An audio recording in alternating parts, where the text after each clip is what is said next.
Welcome to Revachol.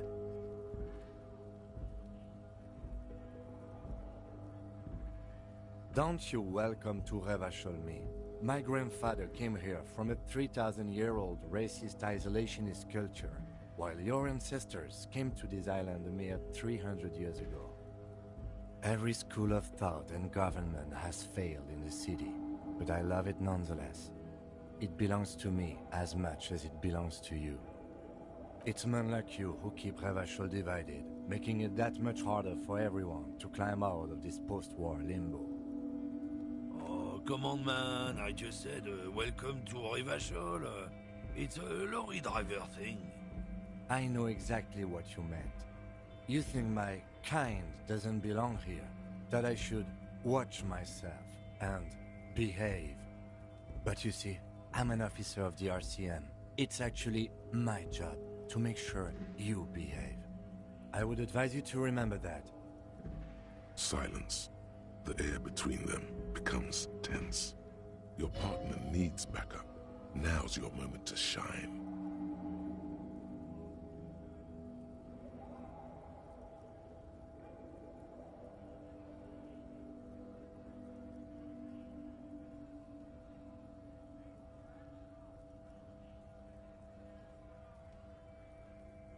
You two make a cute couple. You know that? The lieutenant exhales and resumes his regular calmness. Whatever you say, officers.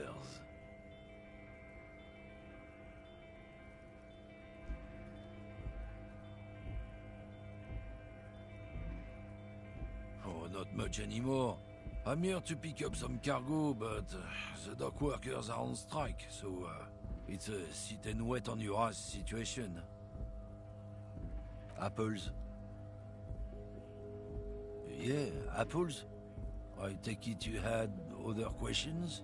He's given you the runaround. Let's be honest, you were bested. No. He's got a smoke right there, in his fucking hand. Snatch that shit out of his fat fingers. You need it after listening to his garbage. It's my last one. Why would I do that? I'm an honest man. I bet. Sorry I couldn't be of any help.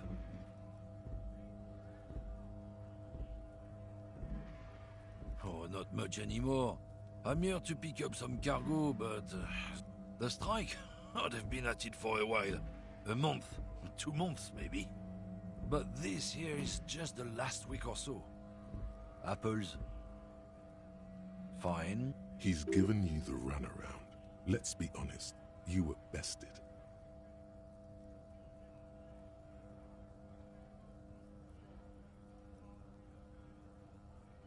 Drugs? They're shit, man. I don't let anything pollute my body. You know where that shit comes from? Sarah Miriza, Safre, Ilmara. They take the money from our local junkies here and then use it to outcompete us in the manufacturing sector. They know they can't beat us in a fair fight, so they have to get us to weaken ourselves somehow. It's racial sabotage, racial economic sabotage.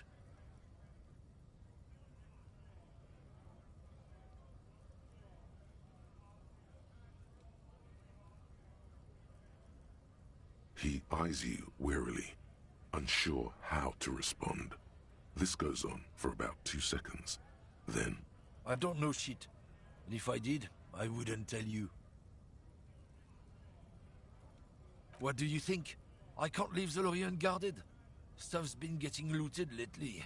It's those little kips sneaking around at night. If they touch my stuff, the bosses will be on my ass like ass cancer.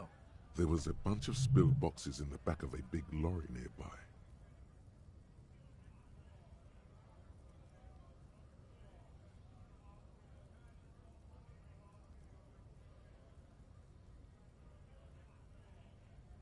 Yeah, I knew that guy.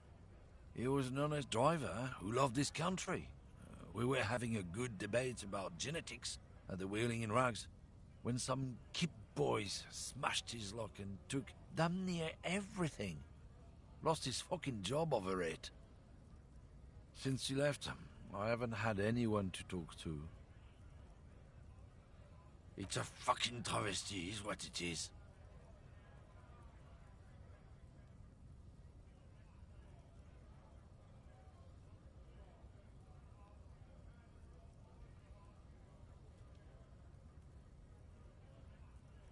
Isn't it obvious? Fucking Sealang, that beady-eyed South Samaran. His little side business is a scam. I wouldn't be surprised if he was peddling drugs as well. He's a Samaran guy who likes to pretend he's some kind of businessman. Really, he's just selling his employer stuff. Stuff he stole after he broke the seals on his Humanox lorry. Just follow the smell. It smells like apricot and oil when you're nearby. Yes. Where is he? Looks like I offended your partner there. Too bad. Sealang's usually a little bit south of here, near the canal. You can't miss him. Just watch yourselves. His tribe are natural liars. It's in their blood. He's your man, all right. 100%. I wouldn't be so sure about it. Not until we've heard what Sealang himself has to say.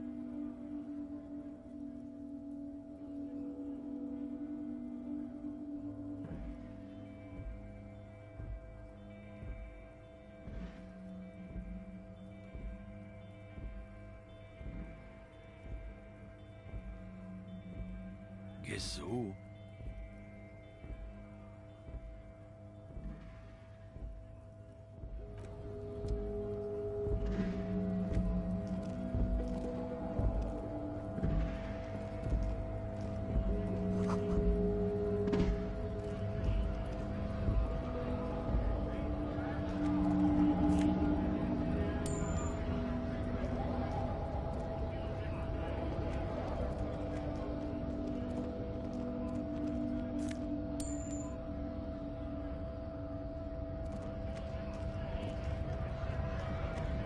Bastards! We have a right to work!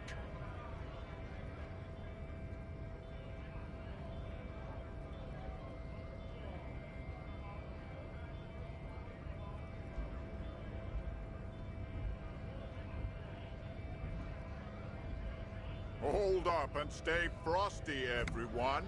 Cops are here.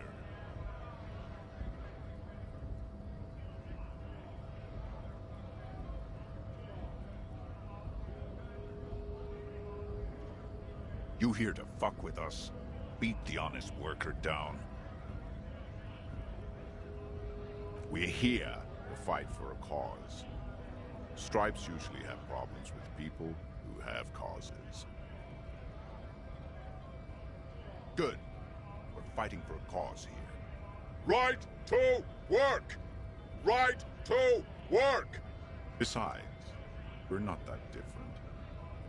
It helps if people see us talking, cops and strike breakers together. Shows authorities are on our side. Builds confidence. Rights of people. Rights of workers. To have gainful employment. To make a salary. And feed their families. Might be time. Don't let the fat bastards tread on you. Cops tend to side the higher-ups, but you're essentially still workers. I don't trust cops, but I can see you understand the right to work! Right to work! Maybe you should ask them the questions, like why we're not allowed to make a living here. Shame on you! We have families to feed, you piece of shit. So do we, Scott.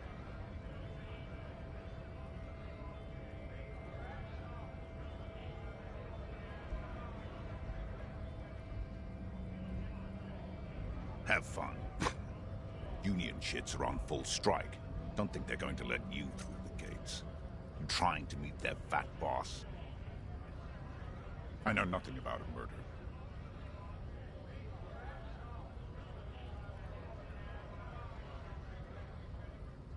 Wouldn't put it past these harbor bugs. They'd do anything to stay alive.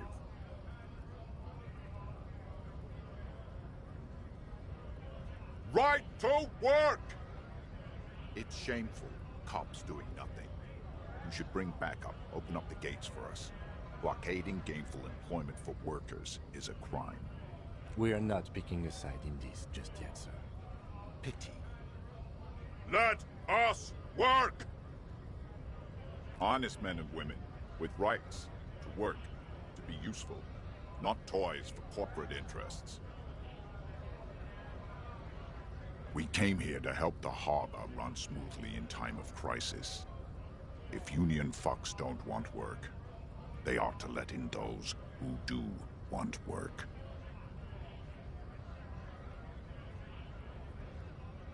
I have a question. Why do all these men follow your leadership? You think they follow because I'm big and loud? No. They follow the rules of the market, the rules of the economy, because they were given a job to do!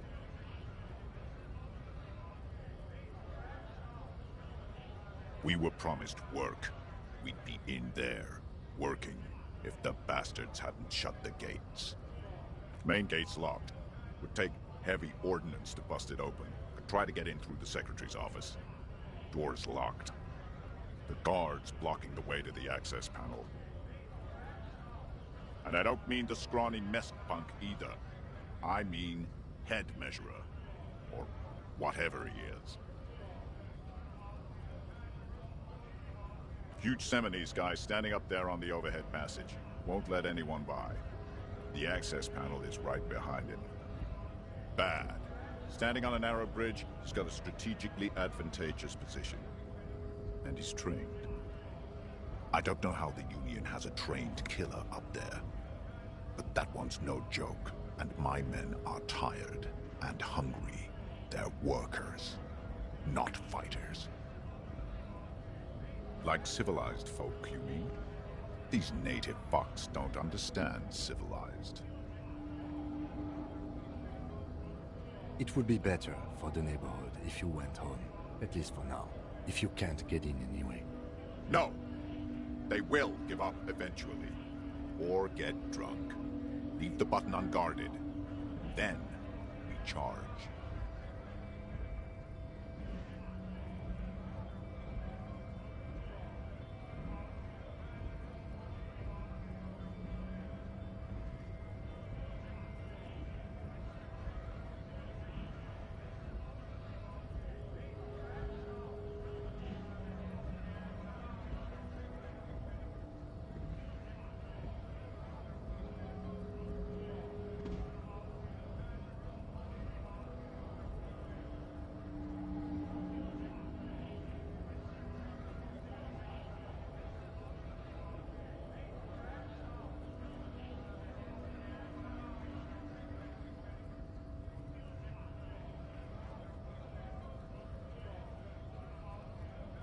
When a bunch of ungrateful, lazy cockroaches can't get their act together, decide to block honest work for other people. Beats me. They mumble nonsense about boardrooms and workers' rights, while we have the right to work! There's something odd in the way he carries himself. His set of clothing looks vaguely mismatched. The different pieces of the attire seem ill-fitting. His shirt is far too small and an unpleasantly tight fit, while the overalls, held up by a belt, seem to fit a man with much more corpulence. He ignores your question, choosing instead to turn to the emaciated workers, raising both fists in the air. The clothes are obviously not his.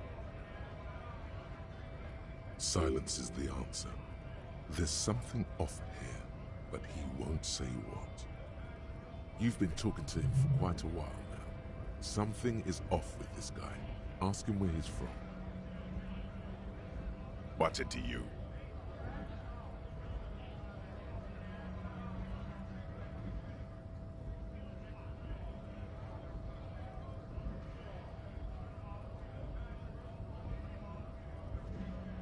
Big mess, caused by union greed. But I only fight for the rights of people. We're all workers, right? Workers stick together. Came from the eminent domain, in Jamrock. Backgrounds in odd jobs, heavy lifting, cargo hauling, bouncer work. I know the drill.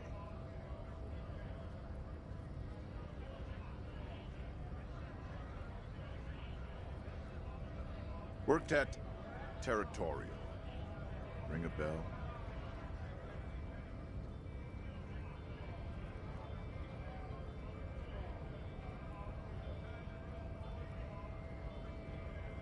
Uh-huh. It was a long time ago. What's it to you?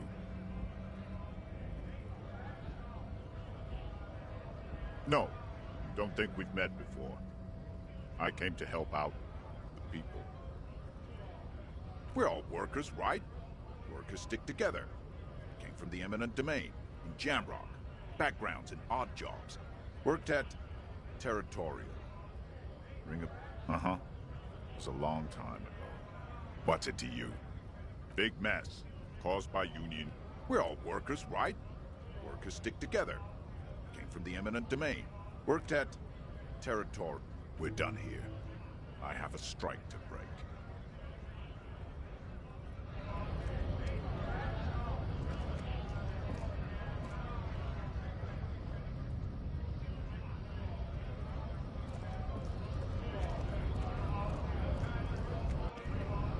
Scab?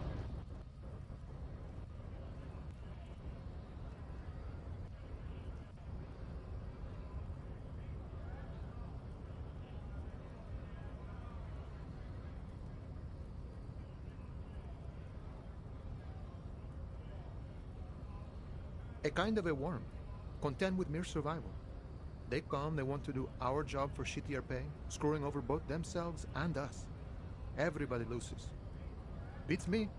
Somewhere in the ground, I think.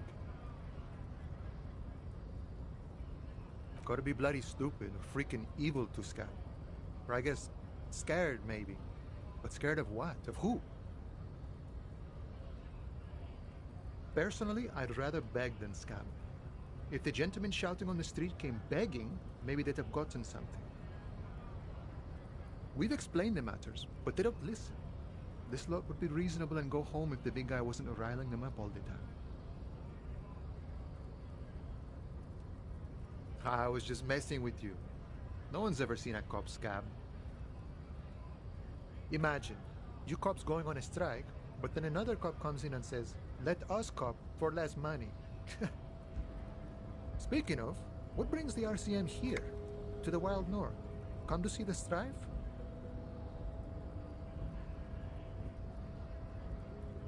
Murder, huh? That sounds like a lot of hard work. You'd never see me investigating a murder.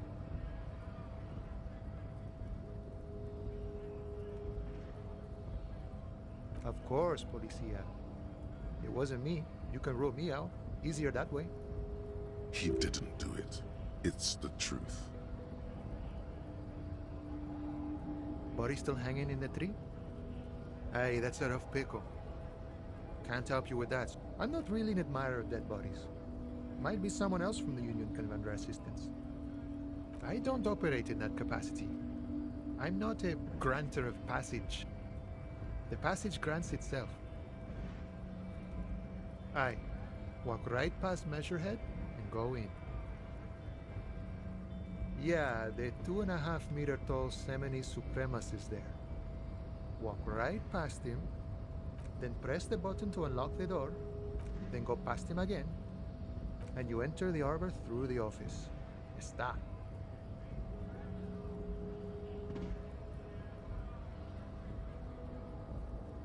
Don't worry, I'm sure it's not completely impossible. For example, you could best Measurehead in a physical confrontation, or you could convert to a Semini Supremacist worldview. Or, Maybe it actually is completely impossible. Not yet, no. He's incredibly strong. Jean-Luc himself would say the philosophy has proven overly heroic for the scabs to convert to. Not enough intuition. Sure. You know, serious business. I'm sure the big boss will be glad to tell you. He's a chatty guy. Wants to talk about the strike. Return once you've met the union boss and are on a better footing with the organization.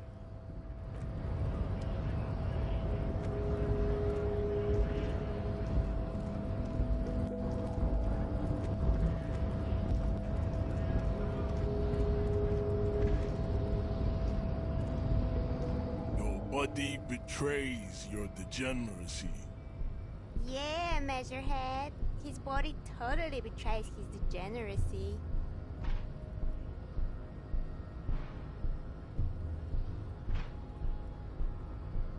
You have succumbed to Al Ghul. You reek of it. An invisible sword of Al Ghul emerges from your throat. You cannot see it, but others can. It is making the woman in my company sick.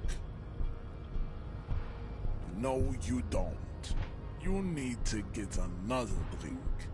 Occidental Haplogroup B4 is done giving orders around here. The influence of the Ham Sandwich race is waning.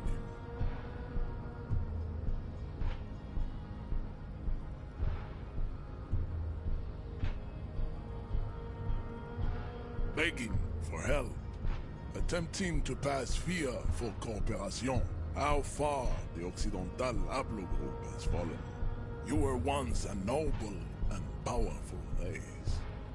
You gave the world eugenics, electricity, and powerful weapons of war like missiles and aerostatic aircraft.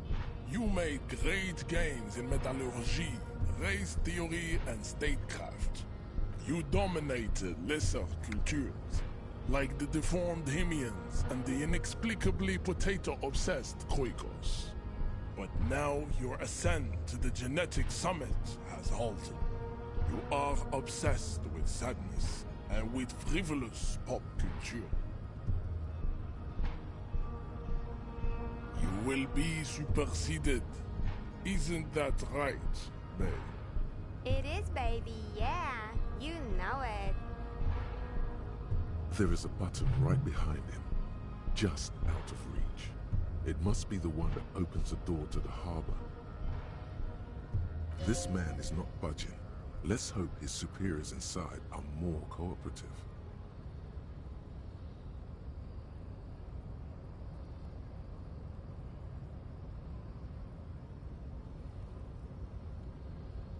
Enough with this begging.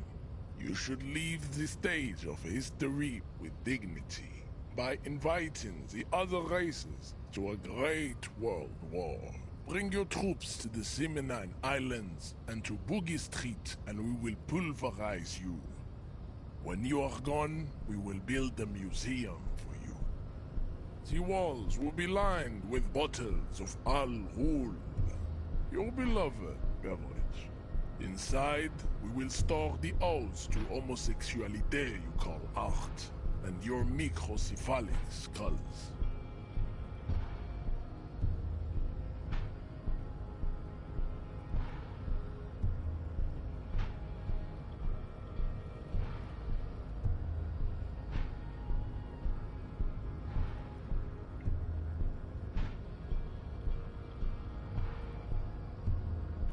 Don't be vulgar. White or not has got little to do with this.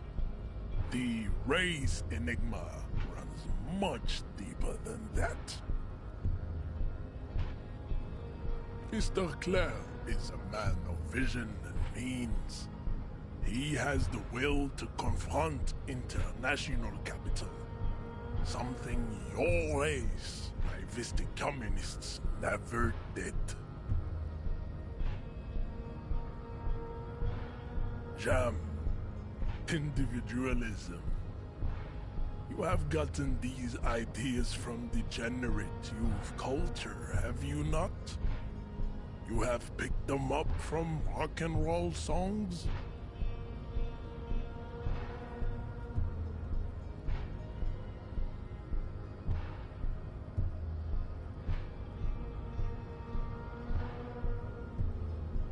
Offshoots of the Seminoles people invented disco while having sex under the influence of cocaine.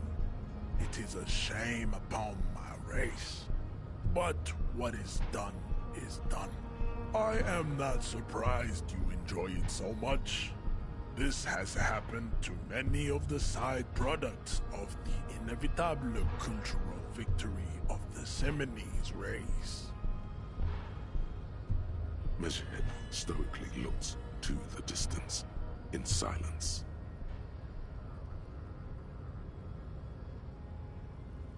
Racists are generally not very good examples of their race.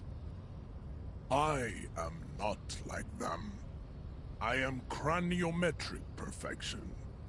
I have taken the trouble to permanently draw a phrenologic grid on my skull and features. This should dispel any doubt. Correct.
Ask what kind of races there are first.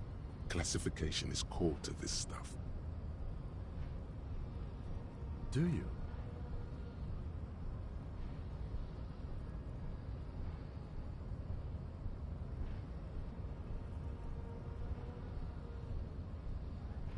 There are 3 categories of race. Type A, the heroic races. Type B, the servile races. And the vile CF race cauldron of pederasty.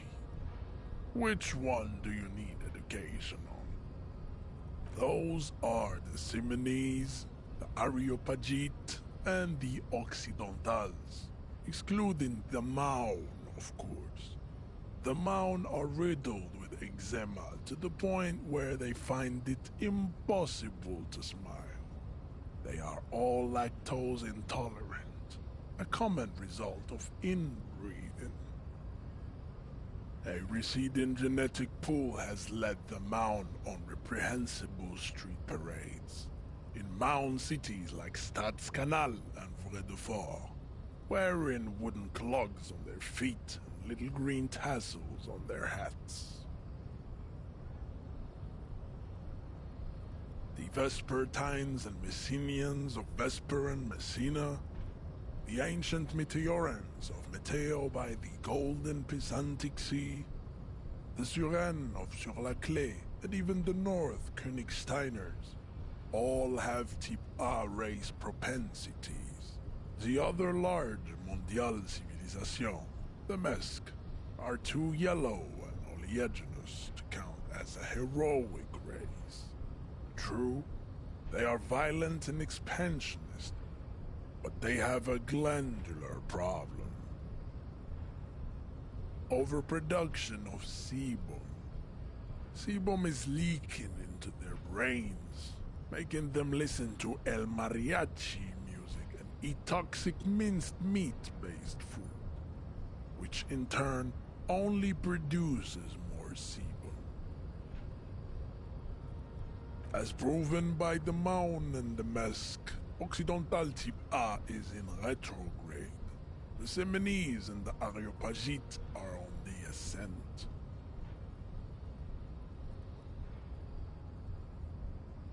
The Areopagites are sleek, long-headed. The Semenese are powerful, mesomorphic. The former is an immutable progenitor, unchanged since the Super Isola of Pericarnassus. Ancient brains rest in their slender skulls. The latter is perfected and adapting.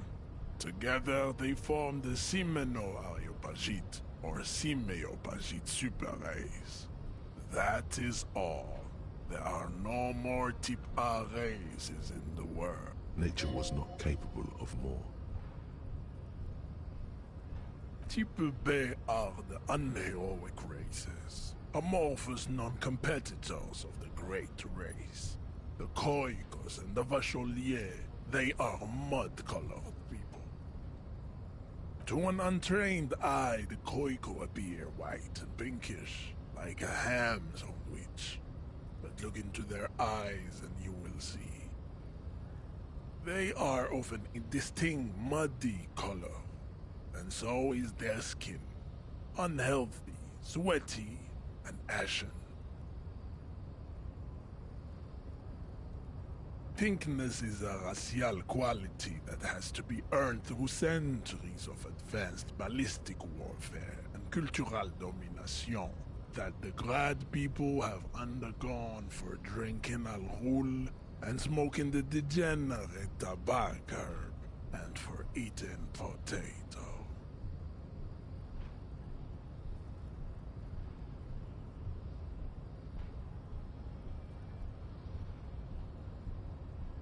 The Koiko, the countless micronationalities of Grad, are all inexplicably obsessed with Podat. The only thing they like more is dividing into microscopic ethnostates, like political amoeba. Revacholians, halfway between Type A and the racial Cauldron.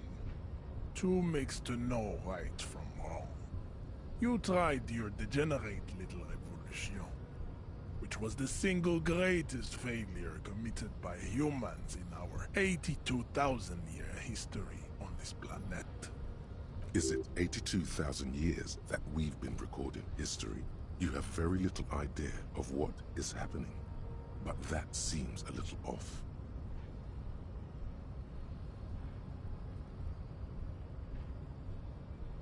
The revolution came to Ravachol from Grad, in Zaraz-ridden potato carts. It is literally an illness, a prion disease that leaves the parietal and frontal lobe ridden with holes. A soft, sponge-like mass of dementia, hallucination, and paranoia. The revolution is fatal familial insomnia. A hereditary prion condition passed from the Koiko to the Occidentals. But not sexually. Probably through trade roots and potate acid, the prime component of the potato plant.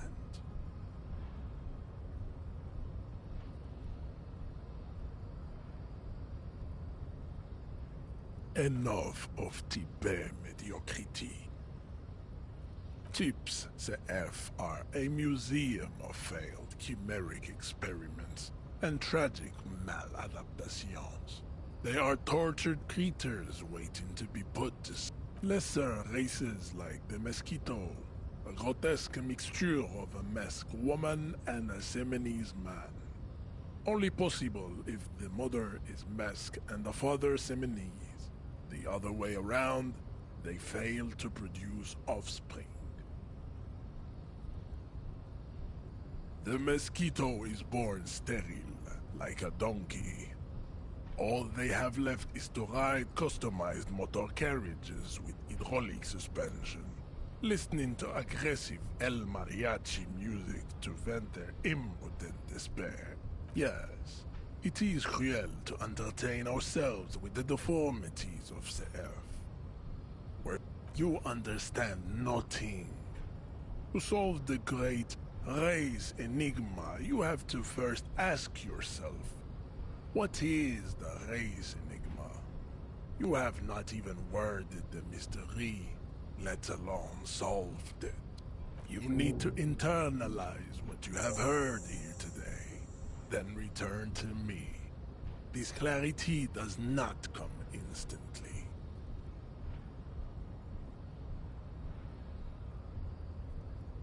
I cannot possibly imagine what else we have to discuss, Tibere Vasholian. Your love for disco music and venereal disease?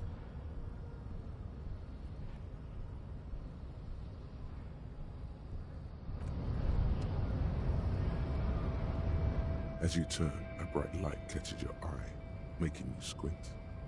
From a distant sunset, a stage light, flash photography, nowhere in particular. It's just what superstar law officers do. They squint at lights, and they solve shit. Yeah, you have. You're a big dick cop. Dick Mullen. Salam Rocky Baye. Badass on-the-edge disco cop. Time to recede into a ludicrous fantasy world. Here we go. Camera. Lights. With a sudden flash, the world freezes around you, and you along with it. In an iconic monochrome solution, a black silhouette against a rasterized orange world. It's on.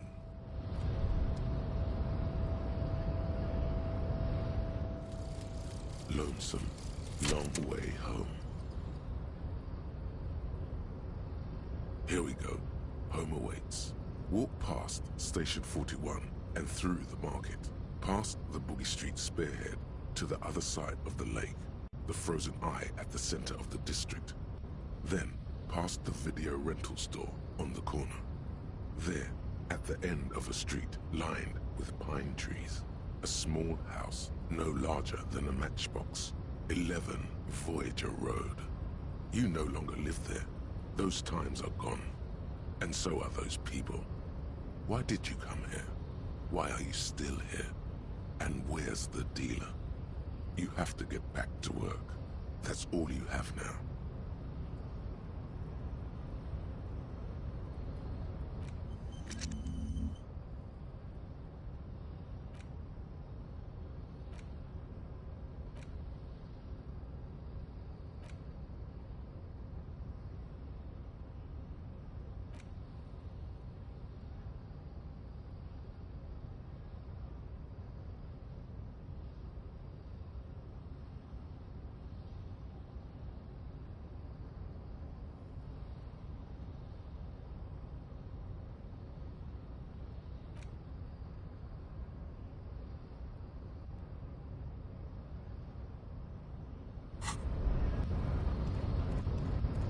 It's clear you like the hard stuff, Brota.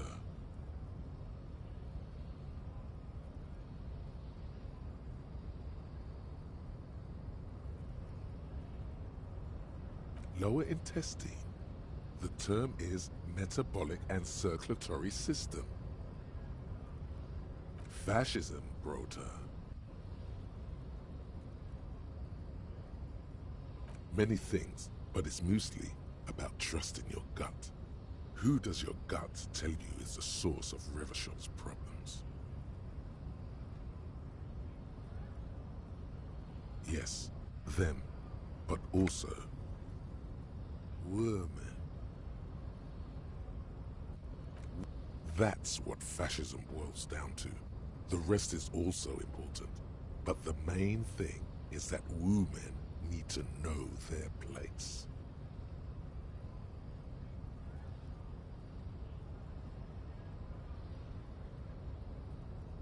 Many things, but it's mostly about trusting your gut.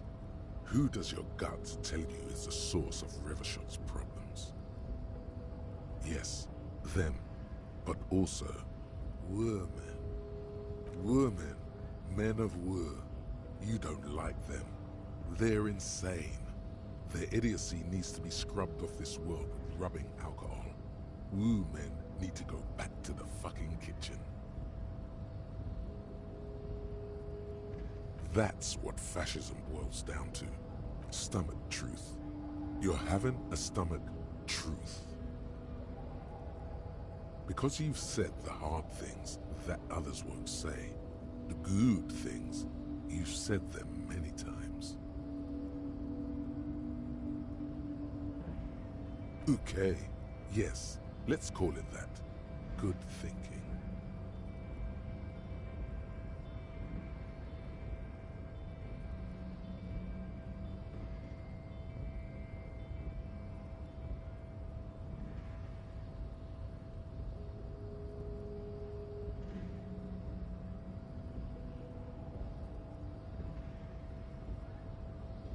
You're going to keep your vooz, right? Keep your vooz, Brota.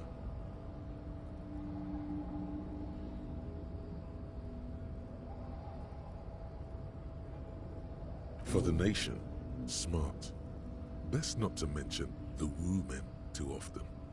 That's why you're the head and I am the stomach. Of course you are, Bruta. Of course.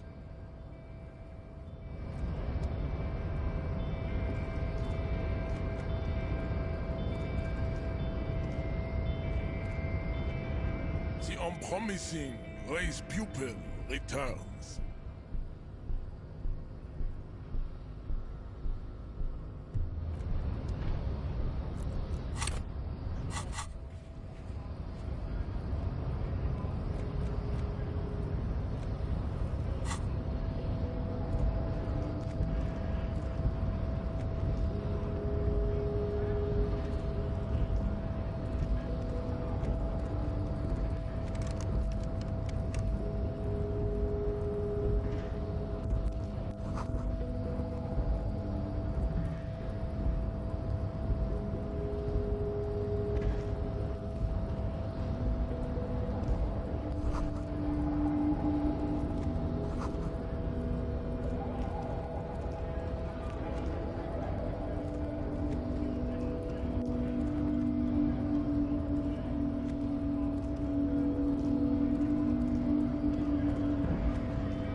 An inconspicuous pile of the roofing material, Eternite.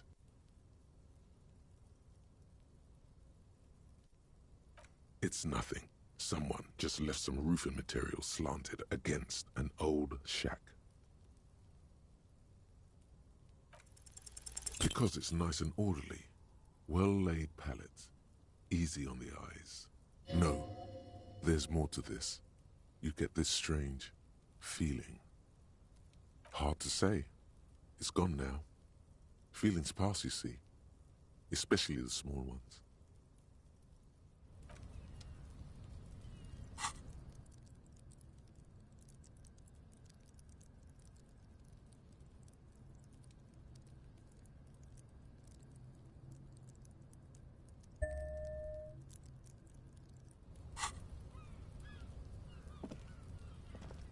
An inconspicuous pile of the roofing material, Eternite. Because there's a secret door hidden behind the panels of Eternite. That's why. There it is. You see a shabby little door.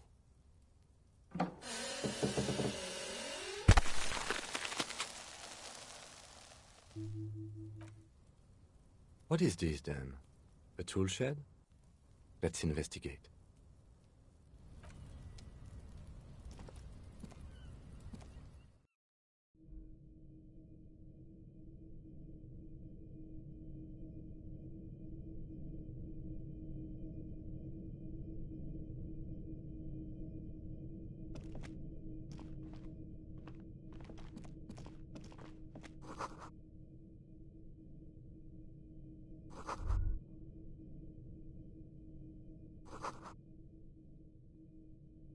Be still, my beating heart.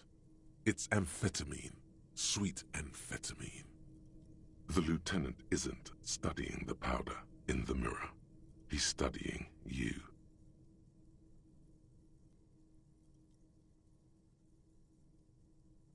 Perhaps not. This is below our pay grade, detective. However, see that ladder there? It's probably another way into the industrial harbor, no? A secret path the local kids use.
Looks like someone left his tarpaulin cloak hanging on the railing here. When the wind ruffles the cloak, you can most definitely see a white rectangle on its back. Yes, it's probably yours. It bears the RCM insignia, and you have a habit of being careless with your equipment. You could probably make the jump. You look like you've done some track and field in your day.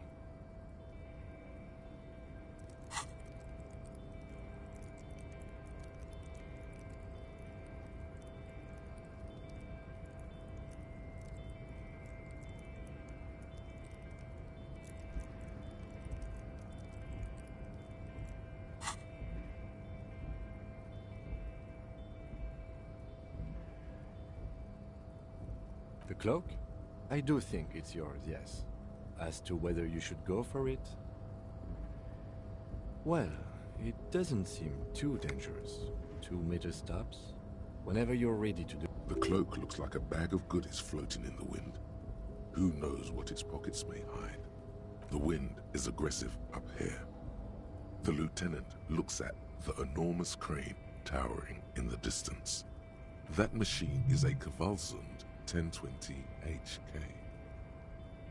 Is it? Kvalsund makes a lot of heavy equipment, but this is phenomenal, even for them. But I digress. We were focusing on your cloak here. The wind is aggressive up here. The lieutenant looks at the enormous... That machine is a Kvalsund 1020. Is it? But I digress. We were focusing on your cloak here.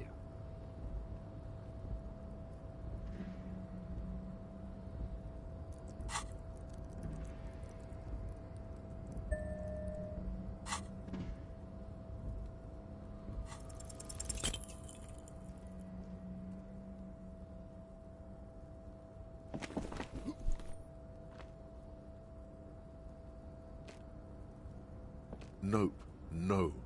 That's still too high. What were you thinking? You're not a gymnast. You're a boxer. And you've climbed way too high up here. You could have died there. Shit. I'm failing you. Hey! What happened? I understand. We can always come back when you are feeling better.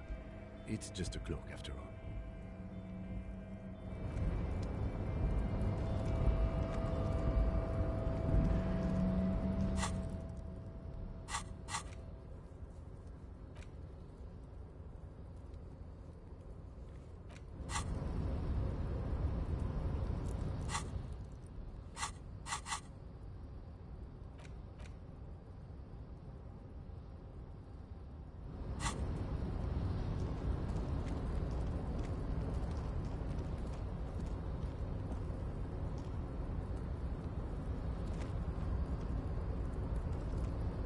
A tarpaulin cloak with possible RCM markings is still...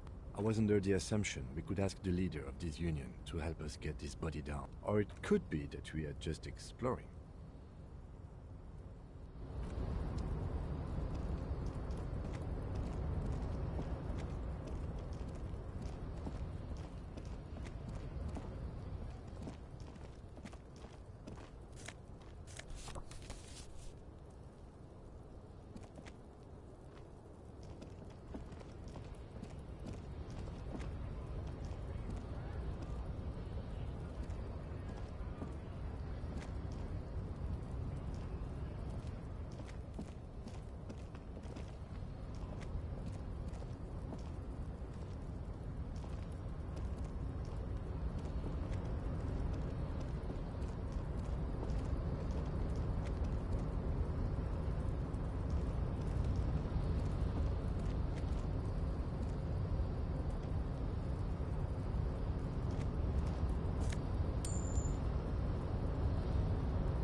Yes?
The man before you is naked, but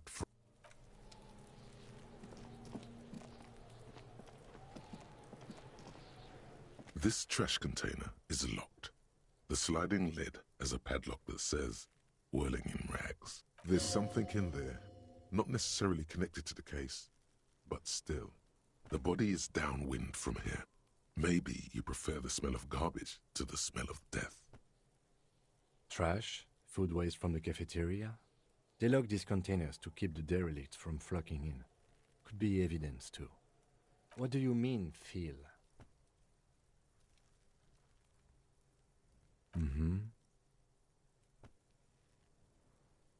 We could try using a pry bar, the one you took from my motor carriage, or we could ask for a key from the manager of the Whirling in Rags. He probably has one.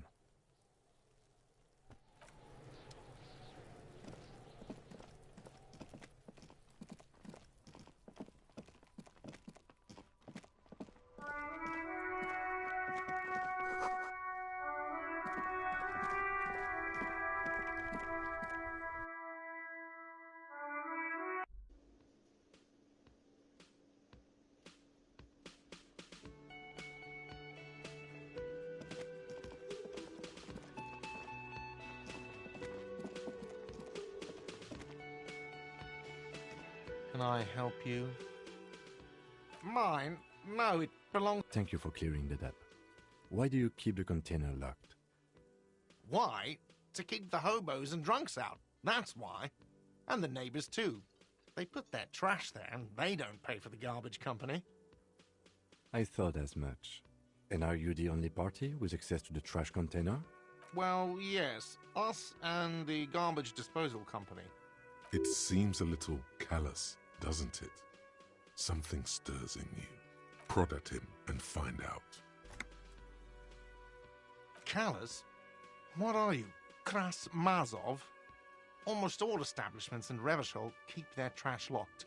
The Whirling in Rags is not special in that regard. Krasmazov, nom de guerre, was an economist and a historical materialist. He was a leading figure on the Graz side of the Centennial Revolution, where he headed the Nine-Day Government. Mazov is considered the father of scientific communism, Mazovian thought, or Mazovianism. What are we talking about? Was this not about the trash container? Was there something you wanted? What for? Mazov? Are you planning to nationalize my trash container? It concerns the case. Please cooperate. Just bring them back once you're done, please.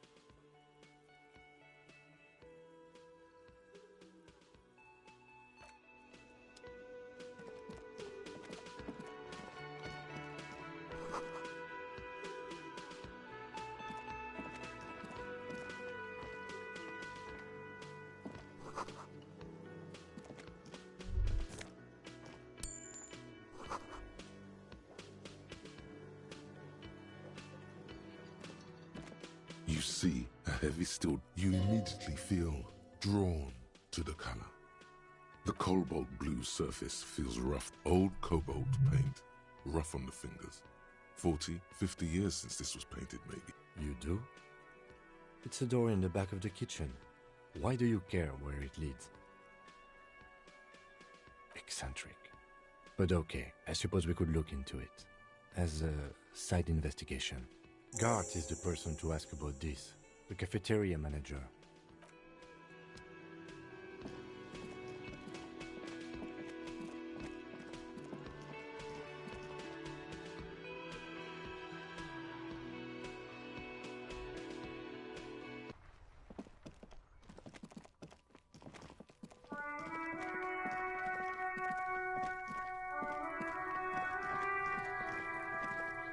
This trash container is locked. The sliding lid has with a well-oiled crack. The lock pops open. Don't. Maybe you shouldn't. There is, but you won't like it. The smell of rotten food rises to greet you. You see soggy cartons, dirty rags, and organic waste. We're just in time. This hasn't been emptied for over a week. You see milk and egg rest with one broken egg in it. Some pasta wrapper. Picking up the soggy packages somehow feels familiar. You've done this before. The movements are recorded in your elbows, the methodology in your fingers. You're used to this. No, searching for evidence in the trash. A box falls into pieces in your hands. Batiste Soleil cereal. There are plastic pasta packages below. And turbo noodles. Nothing of note, however. Among the threadbare kitchen towels, something catches your eye. A pair of denim trousers. As the legs of the slime-covered jeans begin to unspool from the garbage, a rank corpse smell fills the air.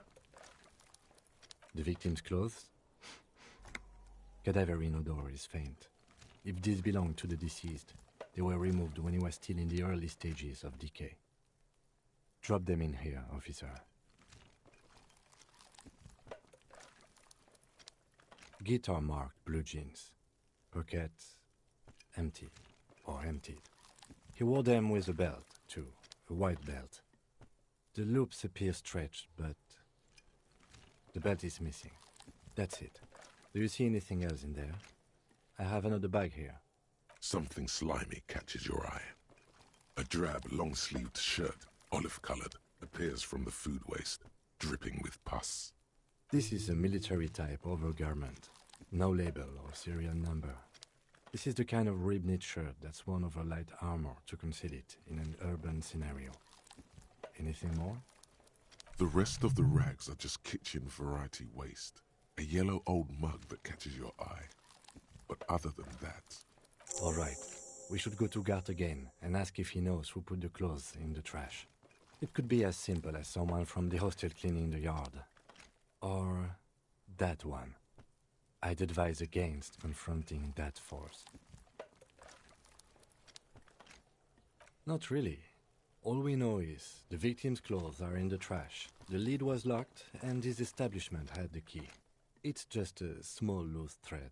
The fuck's he on about, kids? You hear that, Kuno? He thinks you're an infant or something. See? The lieutenant nods, then looks back into the trash container. It's just organic waste, cold and slimy on your hands. Apple and potato peel, nothing. It's nothing. Nothing more to see here. What's this? A blue piece of plastic sticks out from the apple peels. It's shiny. Looks like the corner of something. Something larger. A clipboard. A blue plastic clipboard with moist papers hanging from it. They look badly damaged, but you can still make out forms and notes, written in a man's handwriting. Officer, is that your paperwork? Yes, it is. Look. This plastic has the RCM street grid on it. You've even got an autopsy form. If you don't mind me asking, how did this get in the trash?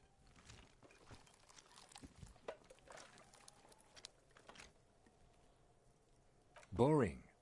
Try dangerous. You should do a thorough inventory of that. Be sure some has not fallen into the hands of the RCM's enemies, organized crime or worse. Official notes sometimes contain informants' names, even undercover operatives. It would also not hurt to start taking notes on the case. Now, tell me what your eagle eyes see. Or are we finished? Some items, such as the ledger you found, are interactable. Go to your inventory and select the The container sounds a muffled gong. That's one thing off the list. I think we got it all.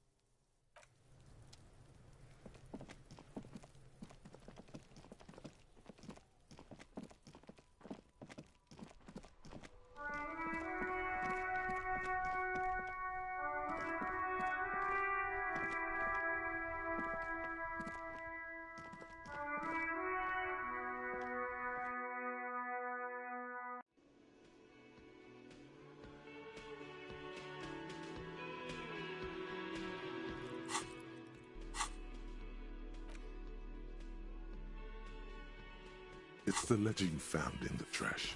A pitiful cabbage of white and yellow papers hanging from plastic board, barely held together by a metal clip. This sad display is made complete by the faint smell of urinal cleaner. There's a piece of toilet paper, or is it cleaning tissue? No, it's toilet paper, desperately sticking to the back of the blue plastic clipboard.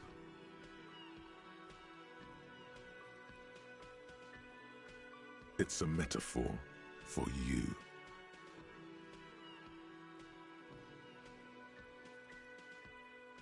Below the pathetics, terror. Do not look into its blue heart.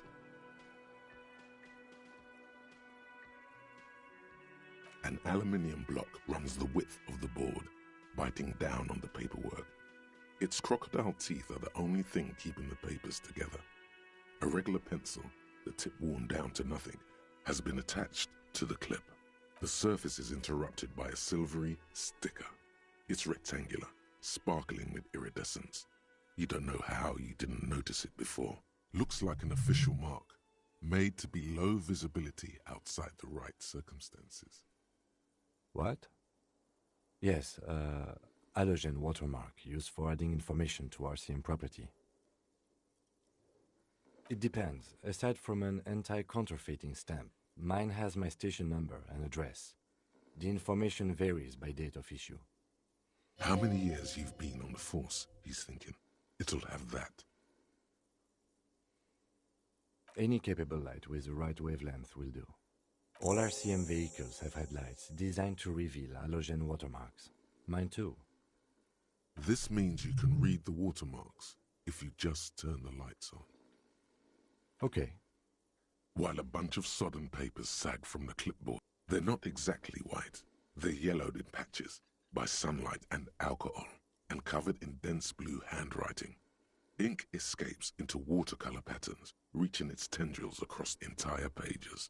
The paper itself is checkered, with faint red lines, forming short paragraphs. Once in a while, there's a red stamp that exclaims, "Case files commit to paper." The case files themselves are plenty.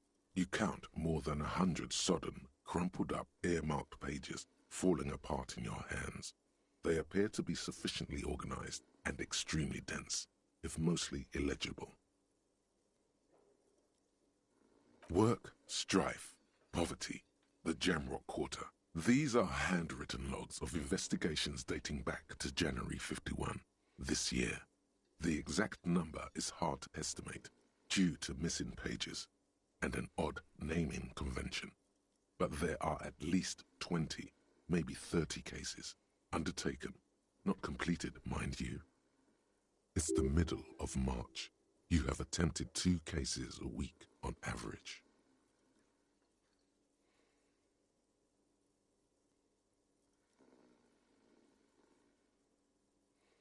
There is, for precisely one more.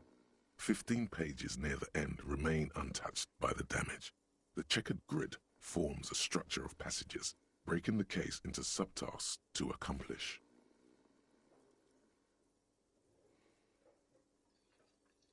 The tasks you've completed flow out of the kind green ape pen in a brash freehand similar to the rest of the letters. The wording comes easily. It's almost robotically simple.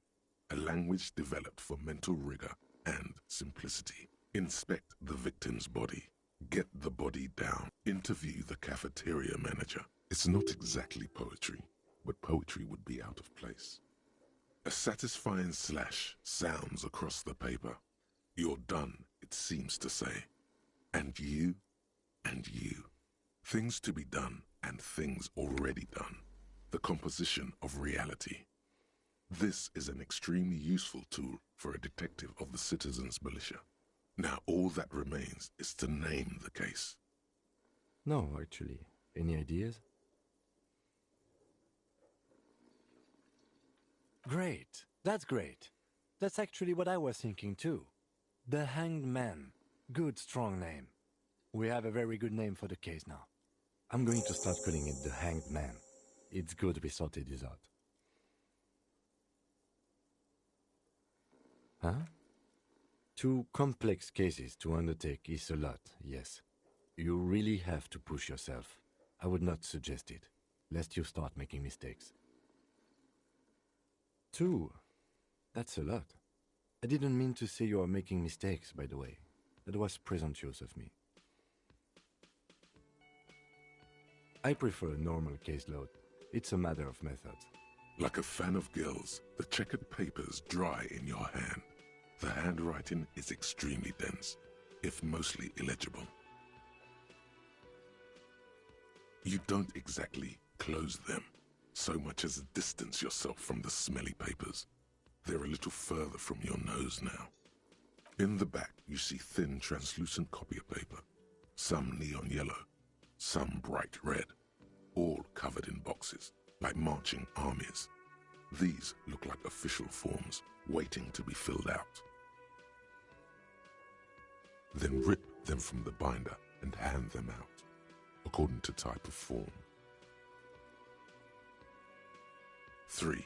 The topmost are misconduct fines, the middle ones are station calls, and the bottommost are field autopsy forms. Each is easy enough to make sense of.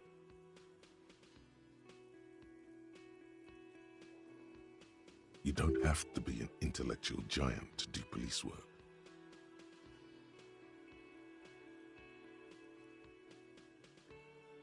A monetary penalization ranging from 20 to 250 real. Severe cases allow for 1,000 real, but that requires special paperwork. The details of issuing these fines are spread out over the rest of the fields. These are quite sinister in tone. They give a date and time for the person to appear at the specified precinct police station. Below the call are the criminal charges you risk by not appearing. All in a print so small it could be considered downright cute. A dozen pages of thin copy paper, bright red in color. You see the parameters of a deceased human form waiting to be filled in. Age, sex, condition of internal organs. Yes, all that remains now is to fill those forms and hand them to people. Fines for wrongdoers, interview requests for bad guys, and field autopsies to dead guys. The rest of the stinking cellulose is much worse for wear. Being sandwiched between the board and the rest of the paperwork must have spared the fragile copier paper. Arson, petty theft, spousal. Yes, it appears you employ a, shall we say, robust yet literary system. Each investigation has its case number written on the margins. Yet, still more tellingly, most are accompanied by a name, a title, one might say even. One that draws inspiration from snoop fiction and vespertine cop show staples. Yes, all caps. One is called The Next World Mural. Another, The Square Bullet Hole Murders. Another yet, The Unsolvable Case. Others appear more light-hearted. The guys on a couch in an unexpected location, and the murder at the Ukar Parlor. Even the rare article-free collapsing tenement. Murder features prominently throughout. It's going to take an effort to piece these case files together, but it can be done. Once you're done inspecting them up close. Yes, how very childish of you. In your and my defense, almost everyone in the RCM uses the titular system, in addition to the official alphanumeric. It's a holdover from the early days of the RCM, right after the revolution, when the organization had little idea how to do things. It persists in an unofficial capacity. Officers use these titles to refer to their work among themselves. Again, in your defense, I seem to have named one the man with the hole in his head. That was a real person. His death was real. Still, I named it that, to amuse myself. I pray his loved ones never find out. Rail spiked through the head. He died. It was a workplace accident. You don't exactly close them, so much as distance yourself from the smelly papers. They're a little further from your nose now.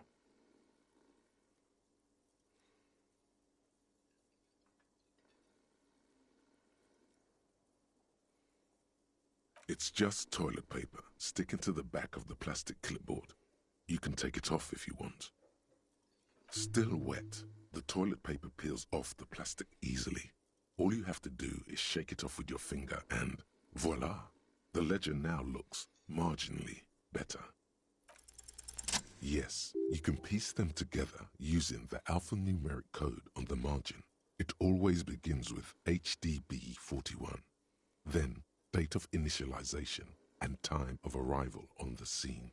followed by the title. For example, HDB 41120111700, the Next World Mural.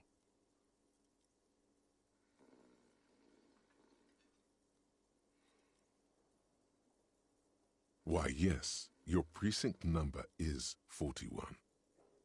Every last alphanumeric in the files begins with it. And these are your case files. It's safe to say HDB are your initials. I got nothing here either. Logic really isn't the best faculty to have this conversation with, but it's the one you got. So sorry. Yeah, we're staying out of this business for now. HDB is bad news from yesteryear. It's shit, honcho. It takes about half an hour to piece one together using the system you've devised. Where do you want to start? It would be very interesting to read about these, wouldn't it? I mean, there seems to be a square-shaped entry wound in the victim's forehead. She's been sitting there for weeks, on her rocking chair, with a square hole in her skull. Still, that's all you got. From the half hour you spent piecing it together, all you know is the entry wound was square-shaped. You never found the bullet. And then another body showed up, also with a square hole in his forehead. Who knows? Those pages are missing. What next? Don't worry. One day you may still catch the man with the square gun. Not much has changed in the meanwhile. A bunch of sodden papers still sags from the clipboard.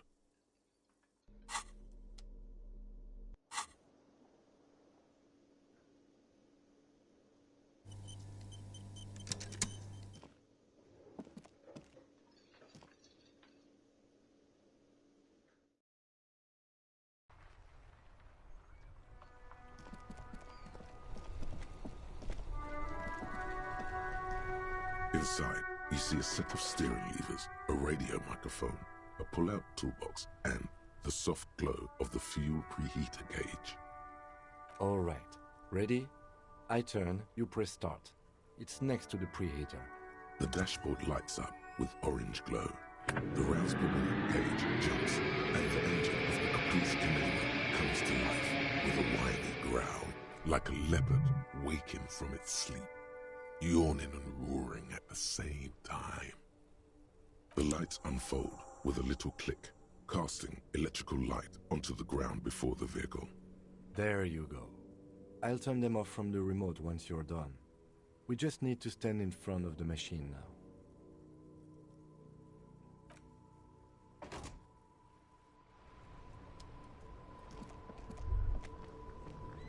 As you hold your ledger's clip under the headlamp, an iridescent hologram appears.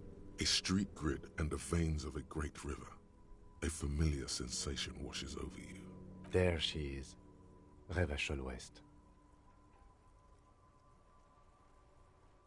Around the borders of the watermark are dozens, no, hundreds of micro-perforations.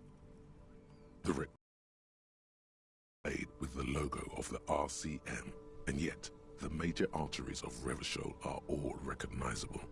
They shimmer in the Kanema's headlights. A rat brazenly darts past you and disappears amongst the stopped lorries.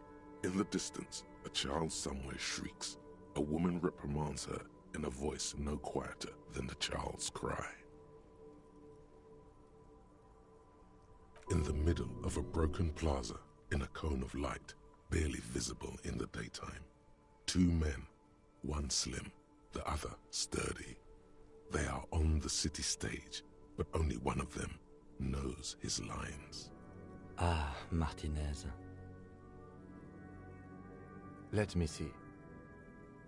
Right here. No, it does not. There are many of them, and they are divided into 3 separate rows. The first row has 18 dots. Not bad for what? You don't even know what it means yet. The next is the longest. It runs all the way around the border, and then some. There are so many, it's hard to count. More than 150, at least. Maybe even 200. The last row has 3 perforations. That's it. Those are perforations. They represent your record as an officer of the RCM. They are your statistics, as it were. I should have guessed you'd keep a record. Officers often do. Let's take a look. The first row represents your years of service. 18 years. Okay, not bad at all. What did you do before you volunteered?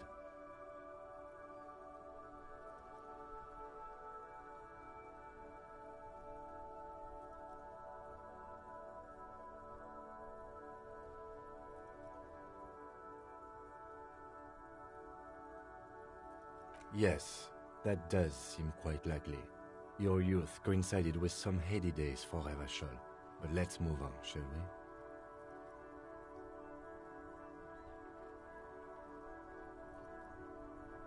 This next row, the one that wraps all the way around, is your number of closed cases. Closed is good. It means finished. You've got, let's see... Wow, more than 200. It's quite a lot, even for someone who's been on the force for nearly 2 decades. Usually, clearing more than 10 cases a year puts you in the 90th percentile of all RCM officers.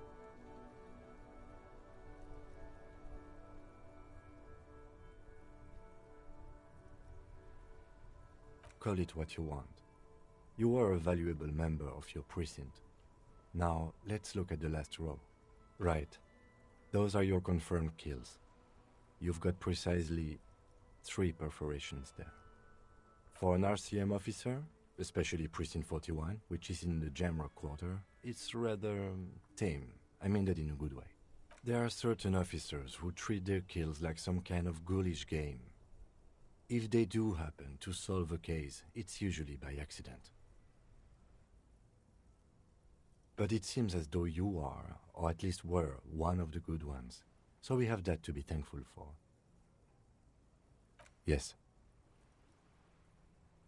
Everyone has their own method of coping. Some more effective or self-destructive than others.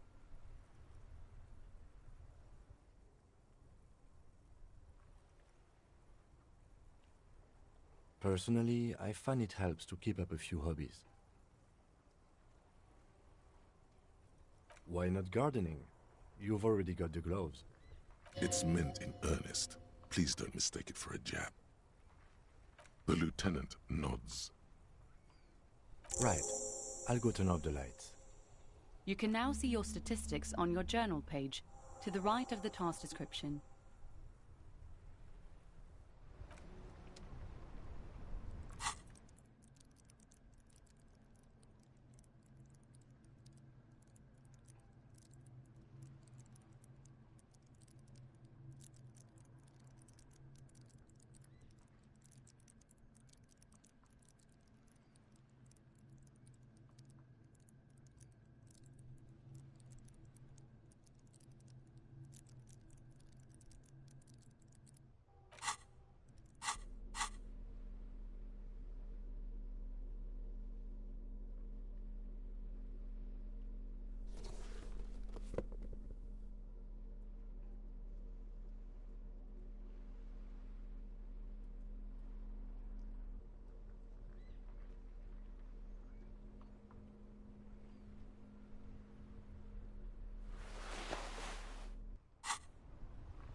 tarpaulin cloak with possible RCM markings is still caught on the railing.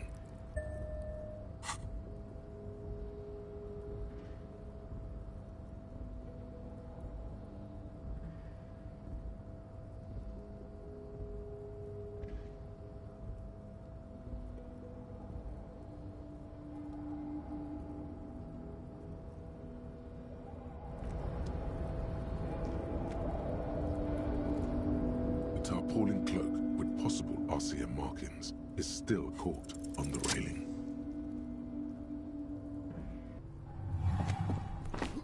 As you leap in the air, a chilly breeze engulfs you, sharpening your senses.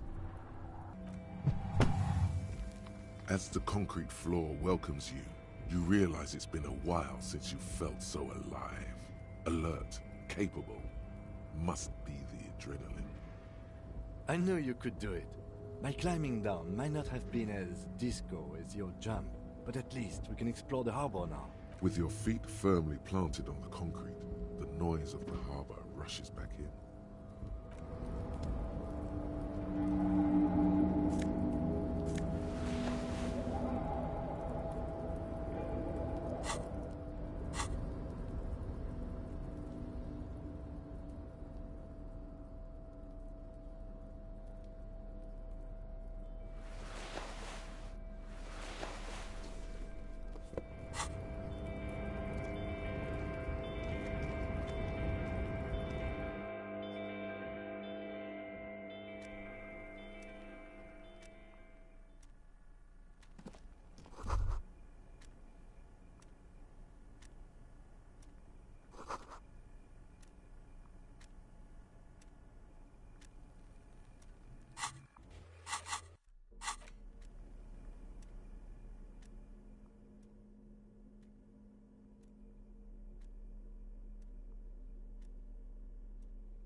The front of this quarterly journal features a large satirical portrait of the late King Friesel.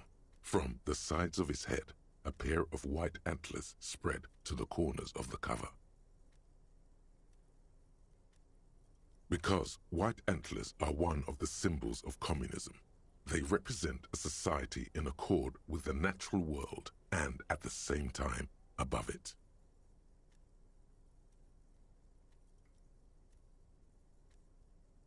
Because Friesel was incompetent, foolish, and cruel.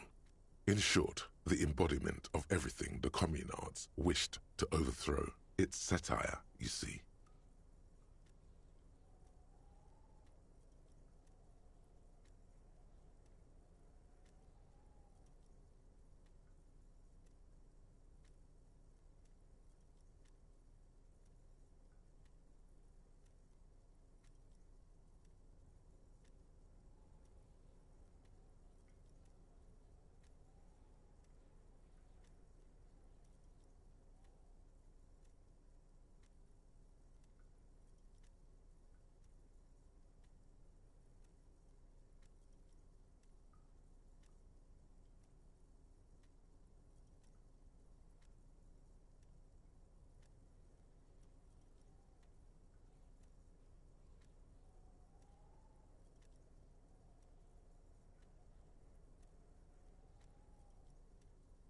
To your disappointment, there aren't any full-color pictures to direct your attention.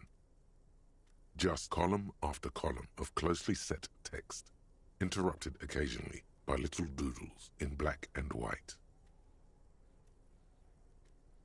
After rifling the pages with your thumb several times, you return to the table of contents.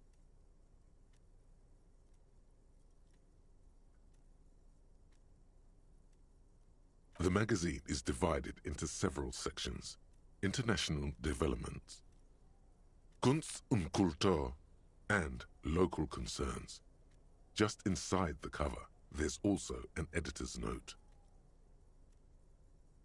Comrade, as you know, this journal takes its name from Mazov's immortal expression, Du cristal à la fumée. This was his way of describing the way the rigid, crystalline structures of capitalist ideology turned to smoke under communism. But, like the structures of capitalist ideology, we too are at risk of going à la fumée, unlike many publications which are content to spoon-feed their readers reassuring drivel. La Fumée is committed to telling the radical truth, even when that truth may drive away potential subscribers. So please, if you value our radical Mazovian perspective on contemporary politics, culture, and international affairs, please consider subscribing today. Yours in struggle, the editors. What do you expect? It was laying around the office of the Debarders Union. They're probably bankrolling the thing. You flip back to the front of the magazine. The table of contents unfolds before you. This section includes a long, tedious critique of the latest round of free trade negotiations between the EPIS nations and the Free State of Semenine. You also skip over an article about heavy fuel oil smuggling along the Messina border, something about bear wrestling in Samara, book riots in Yugograd.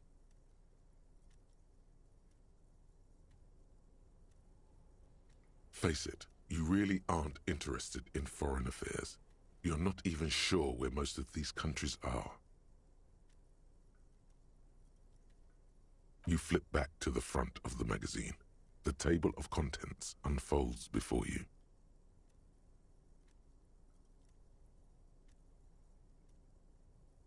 It takes a moment, but gradually it dawns on you that Kunst und Kultur must mean arts and culture.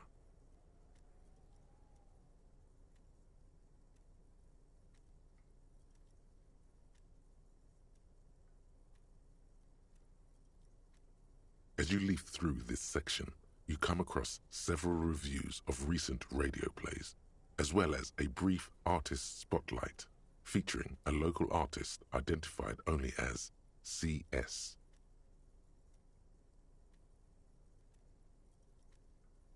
The main feature, though, is a long essay titled Tip Top Tournée, a critical Mazovian perspective.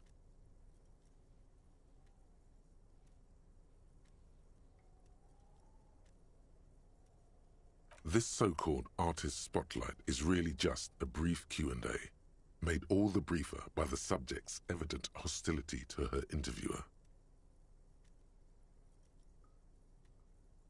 The actual article is surprisingly light on details, but after skimming a page or two, you gather that it has something to do with motor carriage racing.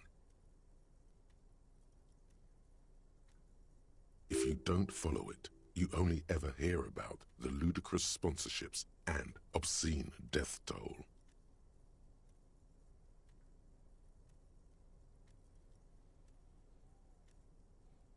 You think you're settling in for a relaxing recap of the most recent season, maybe sprinkled with some nice anecdotes about a few of the more colorful drivers.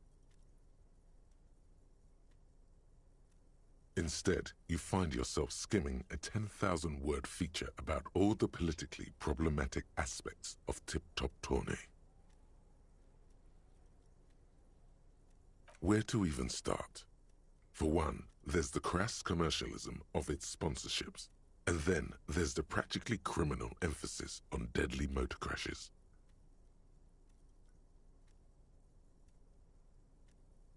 Oddly enough, this article has 2 bylines: Nasteb Encolada Bernal and Exilus Buka.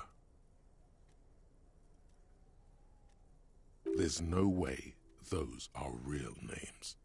Have you ever met anyone named Exilus? Come on, they're plainly pseudonyms. Under capitalism, the article says, every pursuit has its price. Every pleasure, even one as elemental as the joy of racing others around a track, is reduced to an advertising opportunity.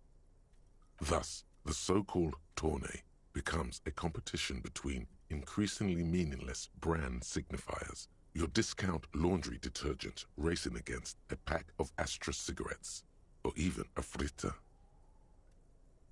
And that precisely is what's problematic about it. Were it not for the promise of random, spectacular violence, audiences would quickly lose interest. At the end of the day, it's the destruction of these 750,000 real races that you're really watching for.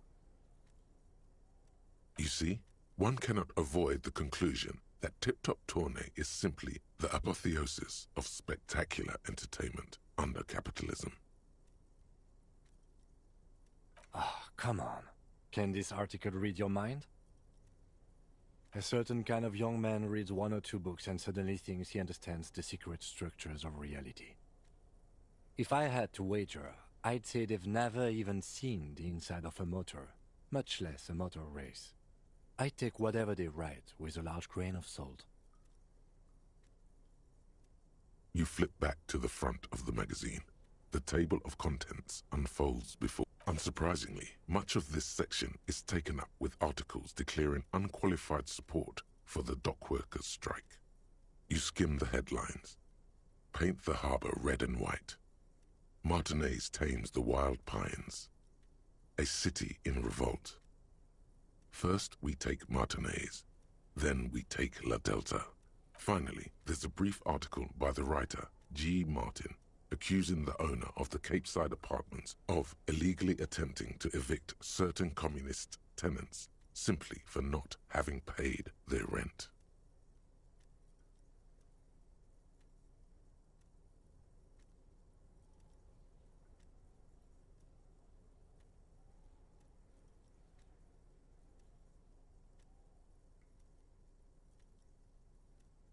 The eternal problem, according to G. Martin, is that under capitalism, the worker is rendered incapable of perceiving their own agency or lack thereof. Thus, they tend to experience their own oppression as though it were happening to somebody else. Is that true? Have you felt estranged from your own self recently? You flip back to the front of the magazine. The table of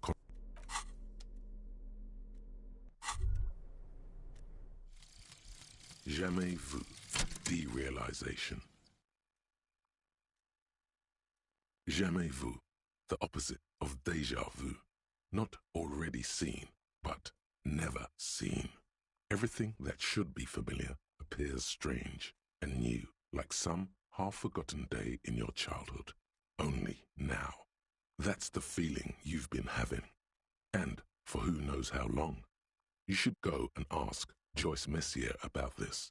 What world are we in? This is a fundamental question.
control panel with several knobs.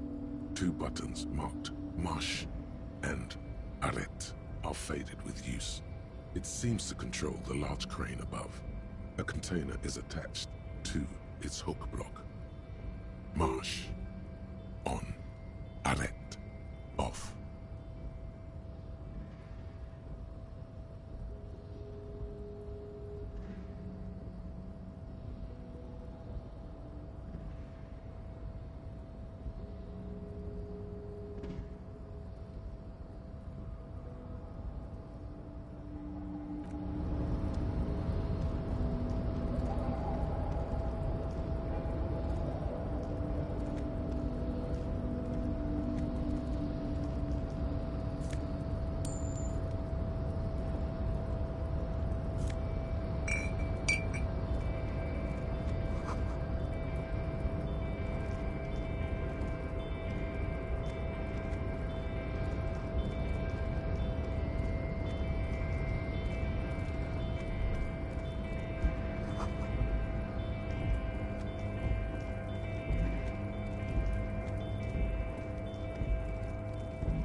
This is the night watchman's booth. The name on the door reads, René Arnaud. Listen, it's okay to take a few minutes to yourself. Sit down and have a breather. If you must. But please hurry. We are... Nothing incriminating catches your eye. The cabinets are clean and their sparse contents meticulously organized. There's a framed photograph on the table. Let's get going. The entire neighborhood can see us up.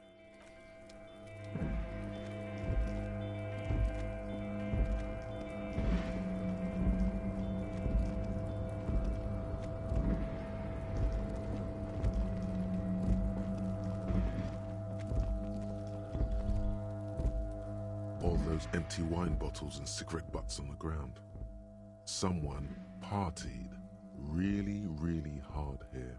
Well, they went through 6 bottles of potent Pilsner, 3 bottles of Commodore Red, and almost 4 packs of cigarettes. It must have been pretty hard.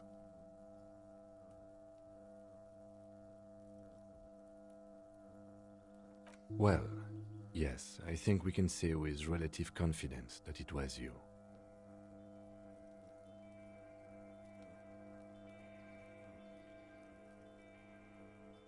Yes, this scene isn't exactly ripping with joy. Let's just move on.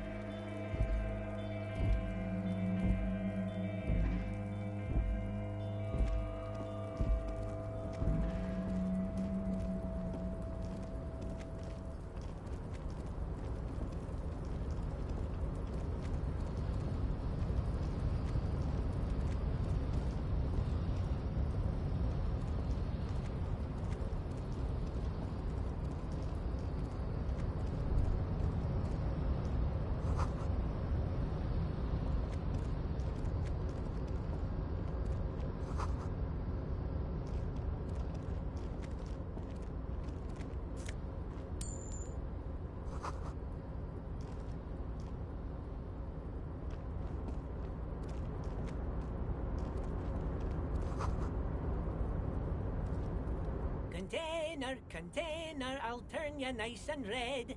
Container, container, put the logos on. The lyrics to this Container song are being made up as he goes along. The accent is so thick, it's impossible not to notice he's Ubi, from the vanishing peninsula of Ubisund on Muindi. Container, container, used to be Wild Pines. Container, container, now belongs to Everard. Everard, Everard, Everard, he looks after everyone. Huh? Well, hey there. How can I help you, mister?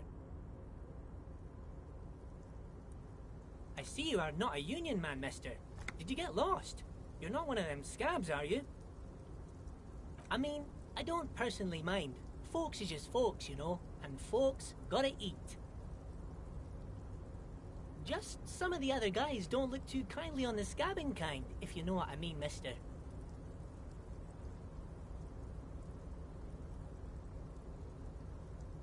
Oh, most of the guys are down at the gates, keeping the scabs from coming in.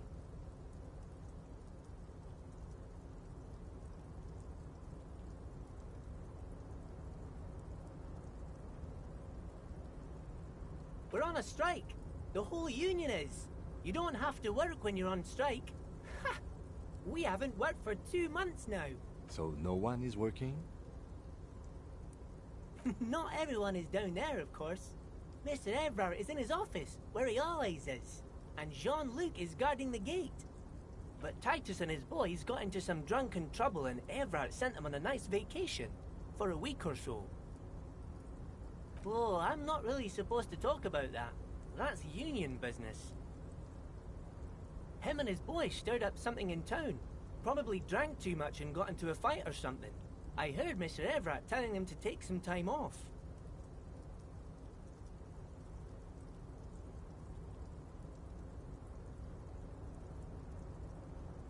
No, I don't think they killed anyone. Let's better talk about something else. Titus and his boys do good work. I don't want to get them in trouble over a little drinking.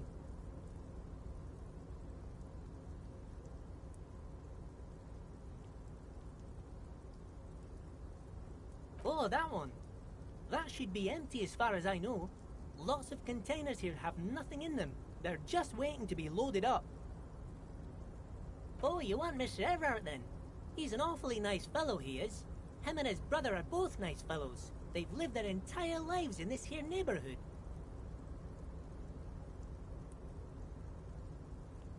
Guys like Mr. Evrard and Mr. Edgar, his brother, are real good guys. Made Martiniz what it is today. Mr. Evrard and Mr. Edgar and I went to the same school we did when we were boys. Oh, Mr. Evrard is where he always is. In his office, of course.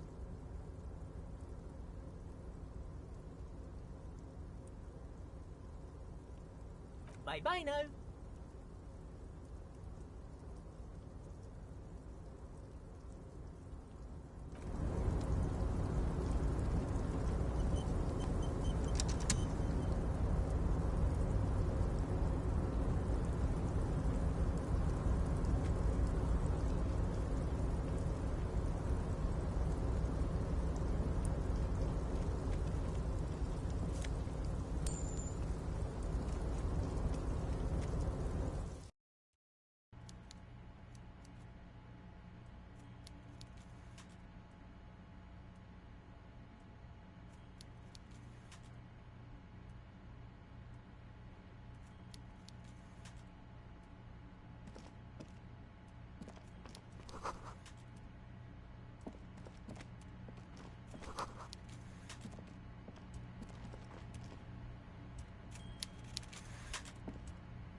Before you is a walrus of a man, seated behind a large desk. He looks up from his work, not the least bit surprised to see you.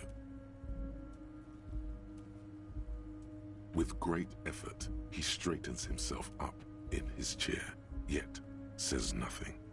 He simply stares at you.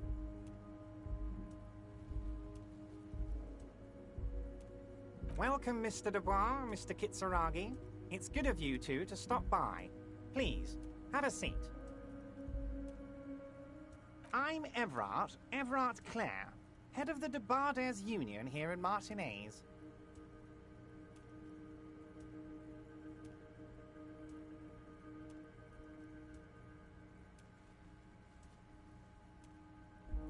I'd offer you my hand, but unfortunately my health prevents me from getting up.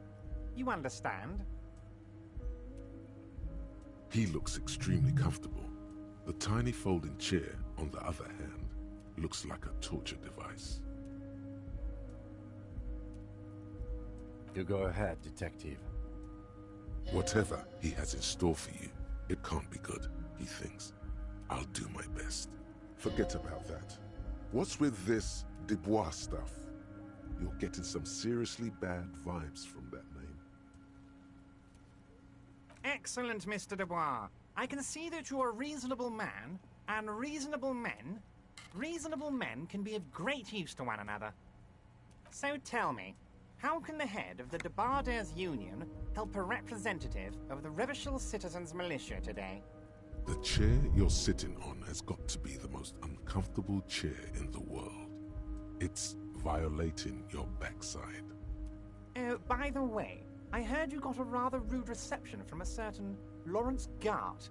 Some people have no manners, it pains me to say. This should take care of that nonsense. It should be sufficient to cover your expenses for a few days and patch over your differences with a cafeteria manager. Go ahead, take it. Wow, that's 25 real. That's good money. You need it. Yes, I know Lawrence. He's a real character. No union man in him. A real piece of work, that boy is. With a grin, he points to the checker game. It's like you're on a game show. At least, don't thank him for it.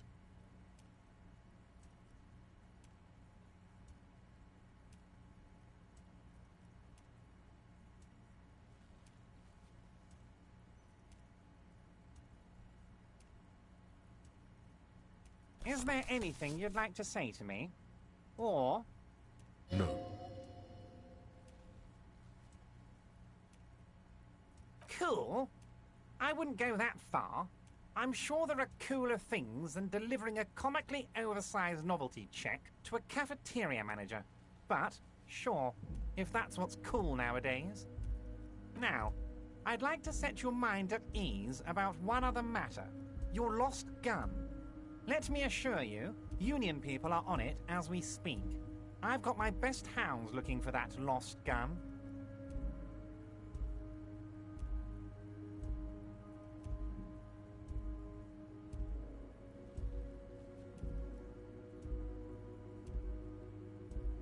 His slug-like lips move, but all you hear is an echo. Lost gun, lost gun, lost gun. The world is swallowed by a black hole of fear. Only 2 words escape its gravitational pull. Lost and gun.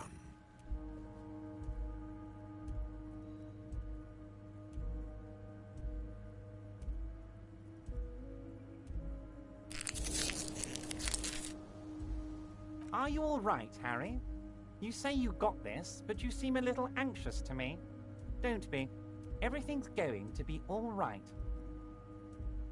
It's not like you left it loaded. You didn't lose a loaded gun. Local children aren't out there playing with it right now, pointing it into their own mouths. It's in a safe place. I just know it. I have a feeling everything's going to be all right. It was loaded. There were 2 bullets in it. You always keep at least 2 barrels loaded.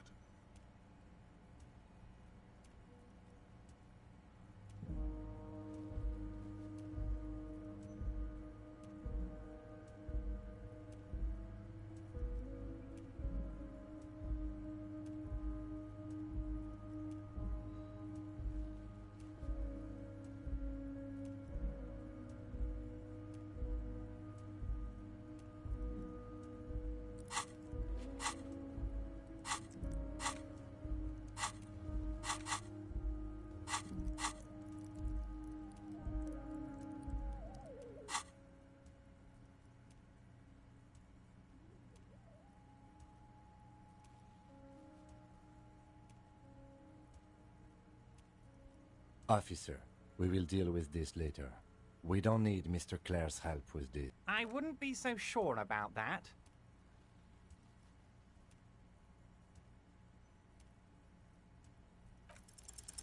God, you're sweating. Your knee is jerking. You're about to cry, aren't you? You're about to cry because you lost your gun and those children are gonna shoot themselves with it. Mr. Dubois, you don't look so good. What is this, Mr. Dubois? He keeps repeating. What is he trying to pull here? You need to cool the fuck down. Mr. Dubois! Mr. Dubois! Harry! Mr. Dubois, are you okay? Can I get you a glass of water or something? Are you having some kind of medical emergency? Maybe you could use your hands somehow, in a kind of throw-in motion, like you're throwing that Mr. Dubois act right back at him. He's Mr. Dubois. Don't be dramatic. I can see your condition isn't terminal. What an odd demonstration of... you got me, Harry. I don't even know what. As entertaining as it was, I'm afraid we're wasting our time. And I'm an extremely busy man, as I'm sure you are too.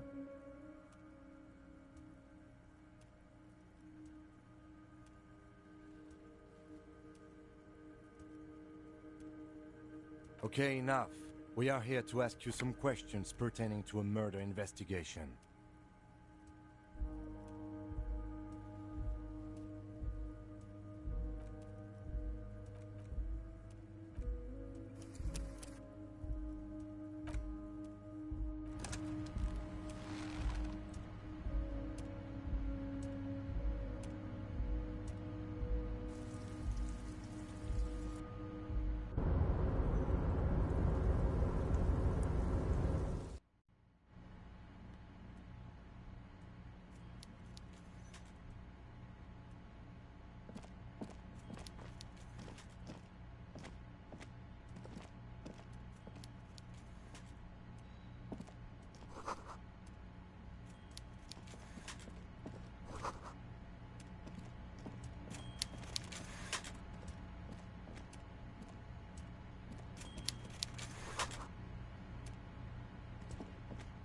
Before you, with great effort, he straightens himself up in his chair, yet says nothing.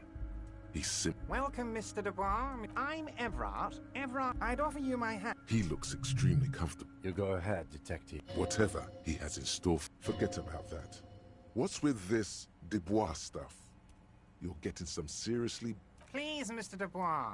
Let us converse in a civilized manner, as equals. Very well, Mr. Dubois.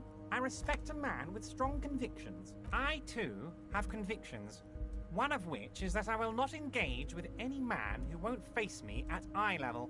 Should you find yourself more amenable in the future, I'd gladly resume our conversation. But until then, I'm afraid I must ask you to leave. You're no Titan affiliation, buddy. He's got you in a fork. Sit down or leave.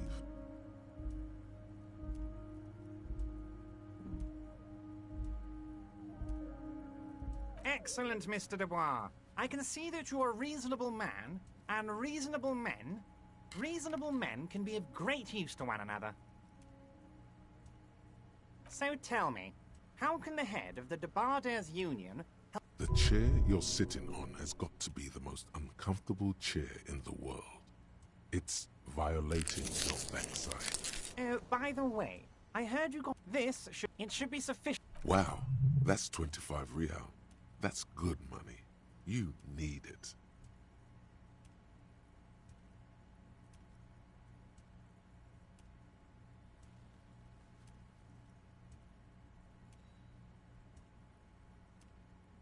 Okay, now, I'd like to... His slut. The world is swallowed by a black hole of fear.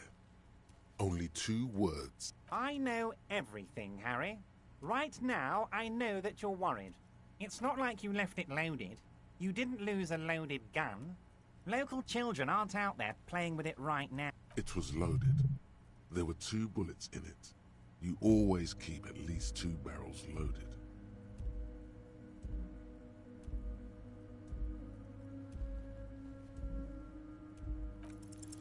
God, you're sweating.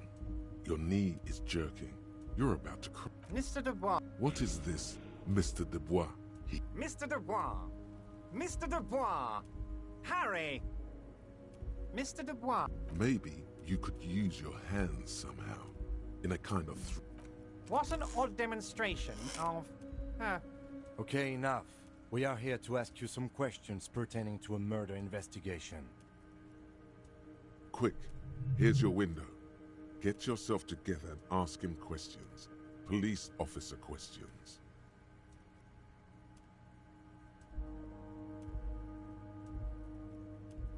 Oh, of course. That's your main thing here. That's why you're in Martinez. I know everything that goes on around here, and I would love to discuss it with you.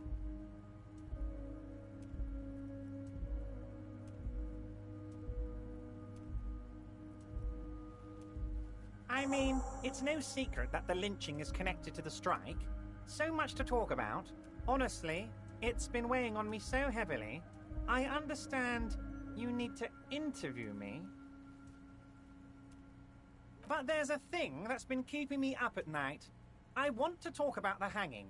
I mean, if we could just calmly talk, exchange information, we could blow this thing wide open. Yes, that sounds good. Let's do that. But I can't think straight with this thing weighing on me. You're police officers, aren't you? I have a crazy idea. You guys are basically door-opening machines. Incredibly talented at opening doors.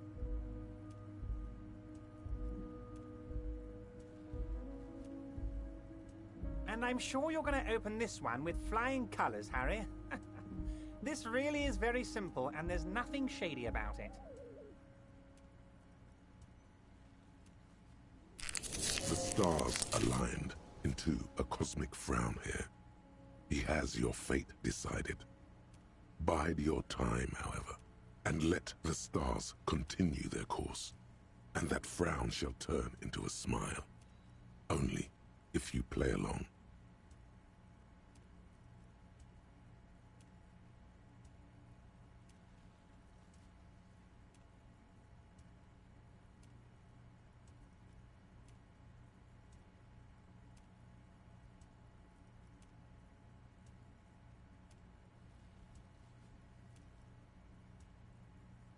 Harry, I'm a very busy man, and more importantly, I don't have that extraordinary physique you do. You look like you could run around all day. You want to send someone a message that the police are working for you.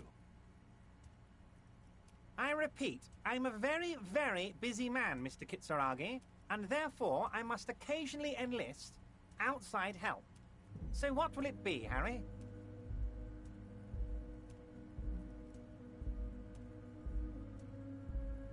Oh, no one's. It's just a weasel. A weasel lives there. Nothing for you to worry about. A loud blabbering weasel. When weasels feel no one is watching, they start acting foolishly. Just go there, unlock the door, and leave it open. It's been such a burden on me, Harry. I just want this to be over so I can discuss business with you.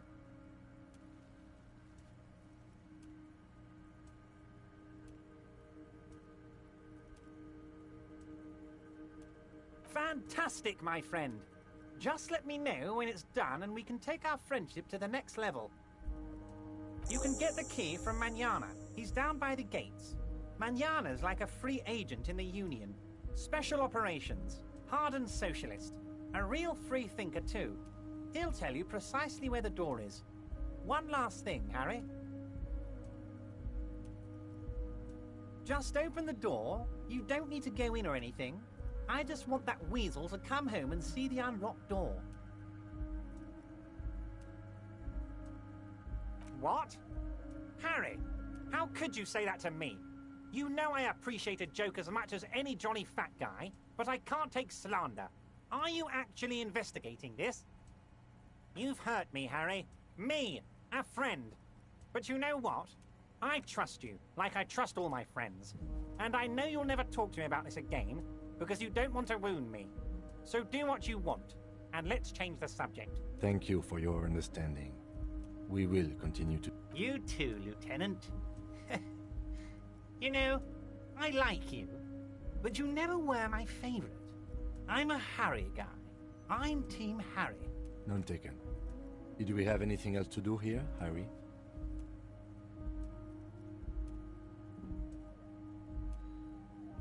Wait. You need this to get in and out through the gate. Here, you're one of us now. A real red and white Union man. Take care, Harry.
So, how'd you like our harbor?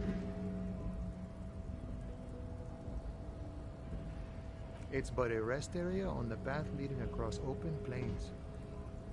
Right. You talk to the boss, eye to eye, like men of the plain. If you have any more questions, I'm set to talk. A key, huh? What door is this key supposed to open? Oh, say no more. I got you. I got that key right here. And let me tell you, it's mighty good of you to help us out during the strike.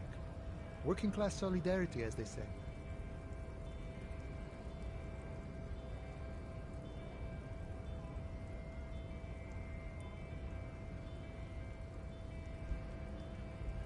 Buller Weasel? Oh, I know what you mean. I'm pretty sure he's actually Occidental, though. So you're gonna be committing fratricide, my racist friend. What you're looking for is a basement door behind the greenhouse. That's behind the Whirling in Rags. That's all I know. Our organization is what you call compartmentalized. Means we keep out of each other's business. Okay, but where did you get the key from? The janitor gave it to me. Nice fella. We talked about life and things that really, truly matter. None of this mess we're in. This jiving and juggling. What's it for? To feed our children, I guess. I'm more of a philosophical dock worker. I like to talk about the big picture stuff. Who I am, who you are, what we are fighting for. Who he is, and what they're fighting for? This is interesting. The mercenary, eh? Who could have killed him? That's indeed the question. Why even do such a thing? What a thought! Why would noble workers resort to such a thing? Unless they were pushed, of course. Your dead guy was an enemy combatant. He was an agent of the opposition, attempting to undermine our honorable efforts. I ain't the murdering type, but that's just me. Large organizations like our union have all sorts of men, with all sorts of skills. Understood. This has been of limited use. Still, thank you. No problem. I wish the best to you in your search. Sure, I'm glad it's not my search.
This is a wall on the side of an apartment building.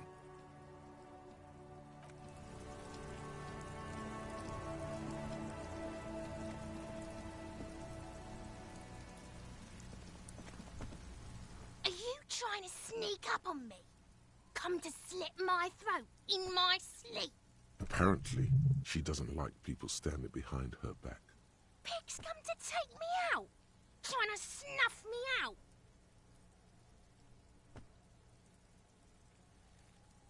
Faggoty. Look at the ass on that.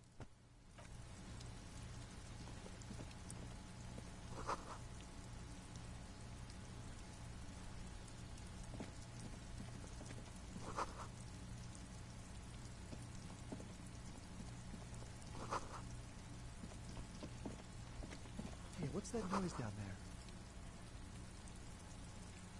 There must be another way into the building.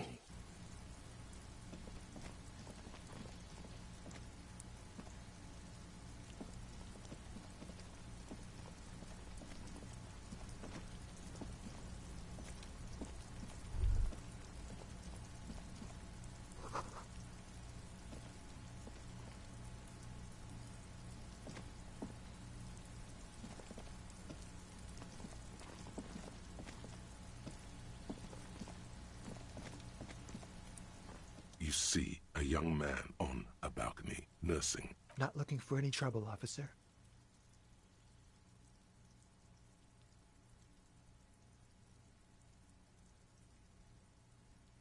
I don't want to be seen talking to the gendarmerie, if that's okay.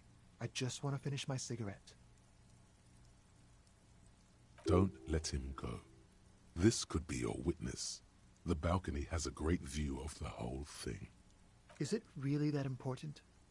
Like a nervous cat, he keeps stealing looks at the neighboring windows. All right, but make it quick. Once I finish this cigarette, I have to run. I'd even go so far as to say that the view is a little too good, my dear gendarme. Do you have an estimate of when the body will be taken away? We will remove the body as soon as possible. Now tell us, where were you last Sunday? Oh. You already asked me that, didn't you? No, not you. Some more muscular type. And when did you speak to this more muscular gentleman? Last week? I don't know. Look. It'll take more than rain to bring this place back to life. You didn't answer the question. What were you doing last Sunday? I had a friend over. It was my Sunday friend. A Sunday friend? How intriguing. He doesn't reply, gesturing no with his cigarette. Under the grey sky, the neighboring windows are streaked with rain. No. We won't. Now, if you'll excuse me, I really need to get going. Time to bring out your secret charm. Tears and begging. Show him your emotional side.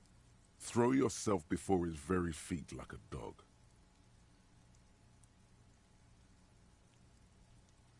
No, for God's sake, I don't want you to cry. Listen, I really have to go.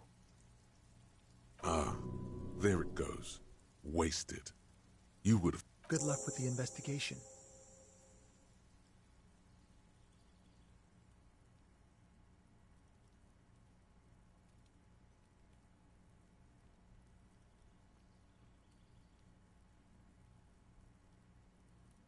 He's gone. No point in running. Tenements like these often have multiple exits. If he doesn't want to talk to us, then he'll know how to hide himself. He could be a witness. Him or his Sunday friend. Either way, we need to look into that muscular type who's asking about our case. There has to be a way of getting inside the building. Let's go check out the door near the pier again. Once we found a way in, we can ask around for his apartment.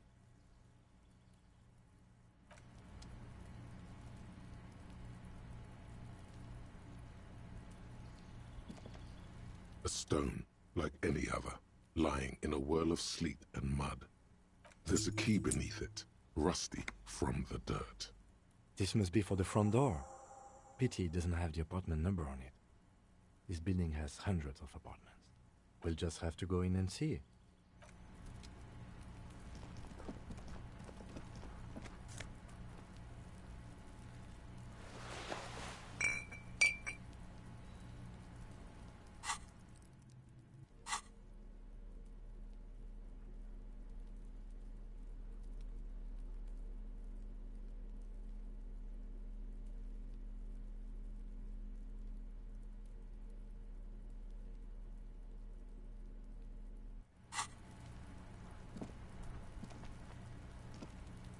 This must be it. The basement door is weather-worn. The copper nails holding the upholstery in place have turned green from sea air, and there's a knocker shaped like a lion's head. You try to be as silent as you can. It takes... Finally, the door unlocks with only curiosity could account for stepping over that threshold. Maybe there's treasure in there. A white alligator. A fountain of quicksilver. As you hold the open door, you can feel the air moving. A little draft, a whistle.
This door has been closed with a padlock. A chalk-drawn number on the board says, number 11. It's a solid lump of metal, but the shackle is deeply corroded. A solid pair of chain cutters would make short work of it. Better whip out those cutters. You won't get very far otherwise.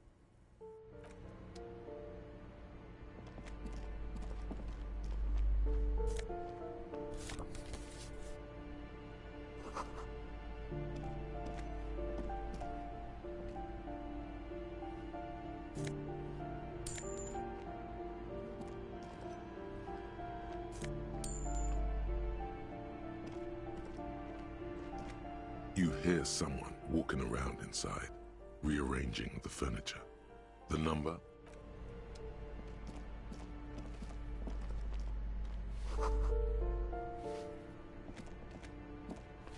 Give me a moment. The cold never does any good for my bronchitis. Go ahead, then. She's the cleaning lady. She knows the floor plan and the residence. Ask away, policeman. No one lives there. It's been empty for months. Impossible. I would know if someone had moved in there. Maybe it's those countercultural people again, breaking into a house like it's a public space. You're a policeman. Be good and take a look, will you? Great. Young people. They're worse than rats. You know, always littering the hallways with trinkets and empty beer cans. Oh, that one is a scientist, a future scholar.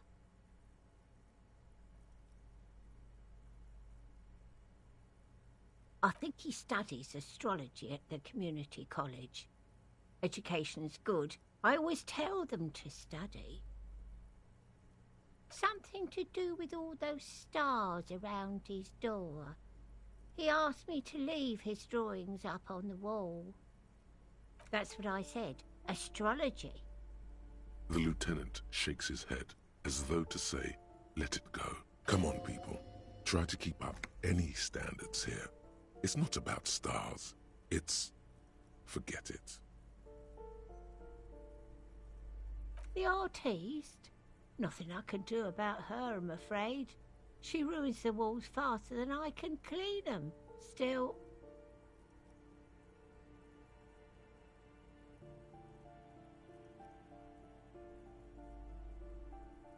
She leaves an old lady to her business. More than I can say for others. She mumbles some kind of a response, then hacks something.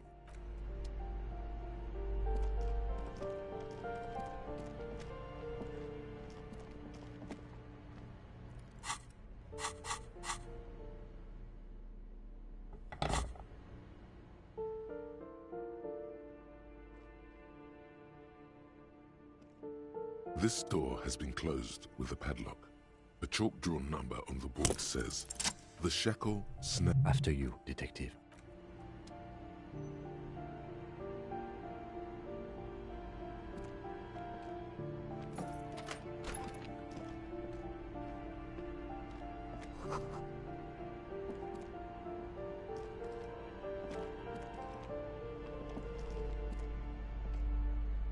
A plaster-cast bust depicts a middle-aged man with impressive sideburns. The name on the plinth reads, Kras Mazov. Honestly, he does kind of look like you after all. Hold on a second. Is this why you broke in here? To find out whether you're Kras Mazov? Sure it is. Well, you both do seem to share an affinity for sideburns, but it seems like old Kras here didn't drink nearly as much as you.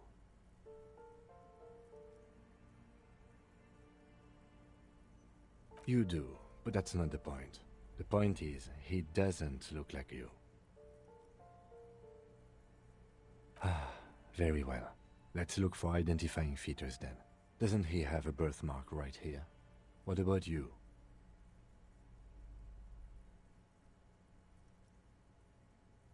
Alright, but here's the big thing. Kras Mazov looks Samaran, and you don't. Good, so you're not him. It's decided. You are not the most famous philosopher of the modern period. The White Star, the photos on the wall. I think we have broken into the apartment of a young communard. How fitting. The lieutenant raises a brow. Thank you for sharing this wonderful opinion on human sexuality. There aren't many communists around, not after the revolution. Some youth still keep the ideology going, it seems.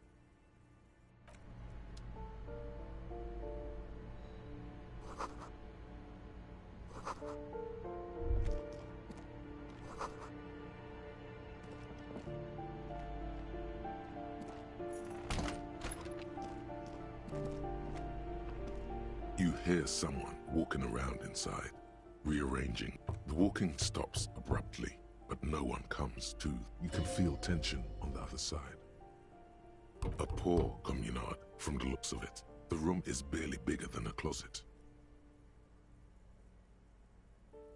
Do I have to open the door?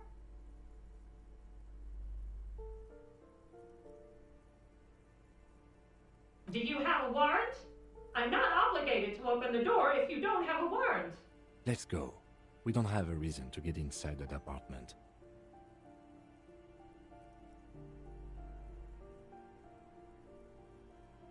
Excuse me?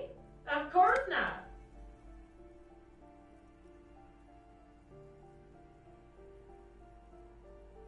Oh, come on. That was smart.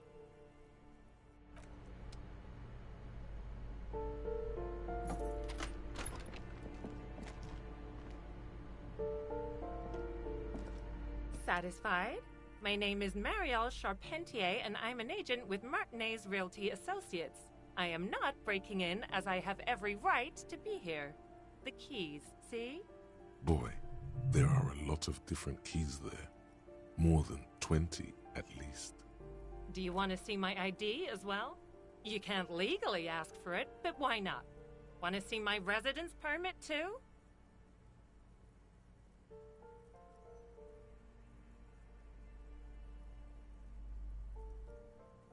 It feels flimsy in hand, with the words Revachol Zone of Control written under a nondescript municipal logo.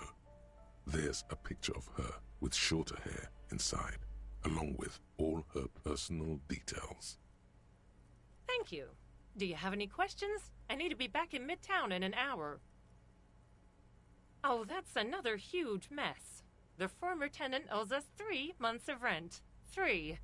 We closed the apartment and planned on auctioning off the valuables, but... And again, I have no idea how stupid mistakes like this can even happen. But Ron, when he came to close the door, didn't close the neighboring door. And there's a hole in the wall. A hole in the wall. Can you believe it? And then the tenant ran off with his stuff. He's gone. The money's gone. Just like that. The sum must have been puny.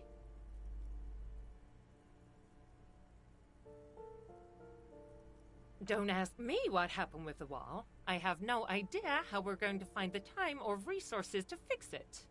Both apartments are now unrentable. Both.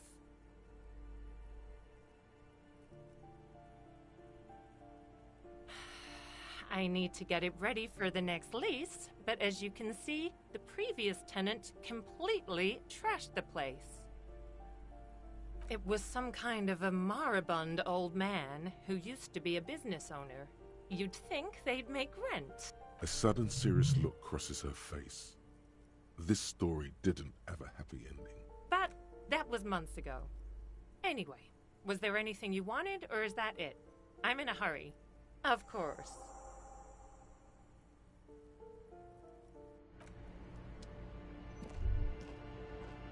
Master Investigator.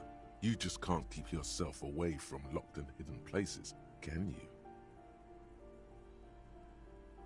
Attaboy, the world's secrets were made for you. They wait patiently for you to uncover them.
The luxury of fine things. Just look at those black monk straps. After spending an entire day hustling, who's to say that you didn't deserve a pair of ridiculously expensive shoes on your tired feet? Beautiful things give you a rush. It's power. Crafting your style, draping your flesh in silk and leather, deciding how to present yourself to the world. Remember, when they come to take it away from you, you worked for those shoes. Whether you like it or not, wearing these shoes has made you more liberal. Ultra-liberal.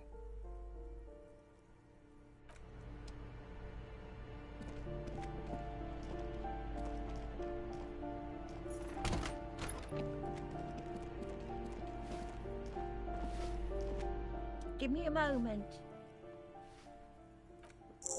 I see. I hope some good people are finally going to move in. This place needs them.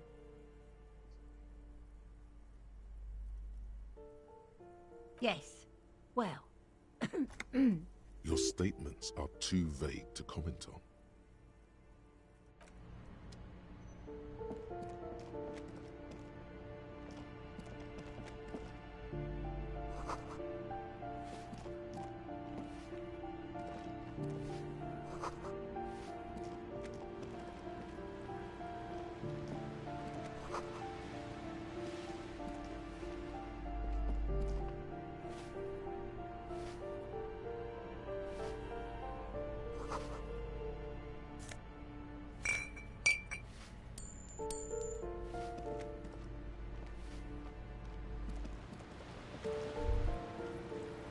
A shift in temperature.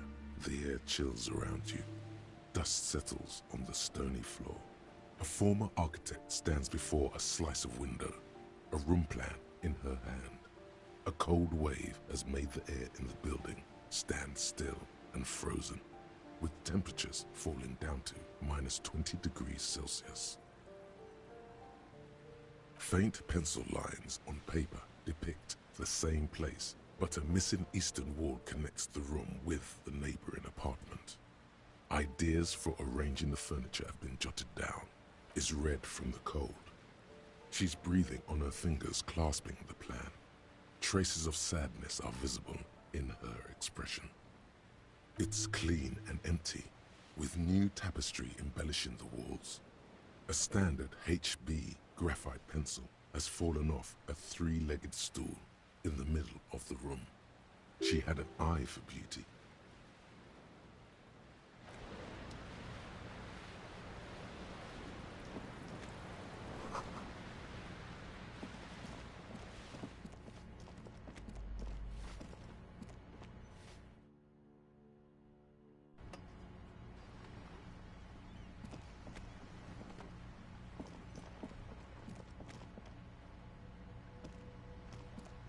Ooh, the piggies have learned how to saunter up staircases.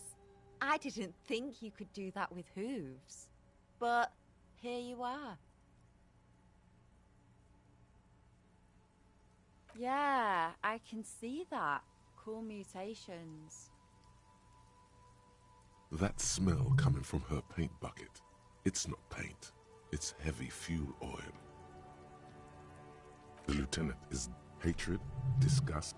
The woman on... That is on her. Someone's got to keep an eye on her. On a first-name basis with her, are we? Piggy's moving up in the world.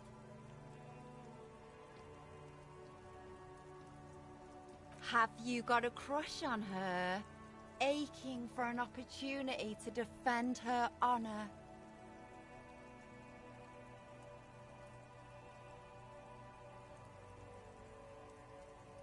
Red dyed heavy fuel oil, intended for exclusive use in government vehicles, to be precise.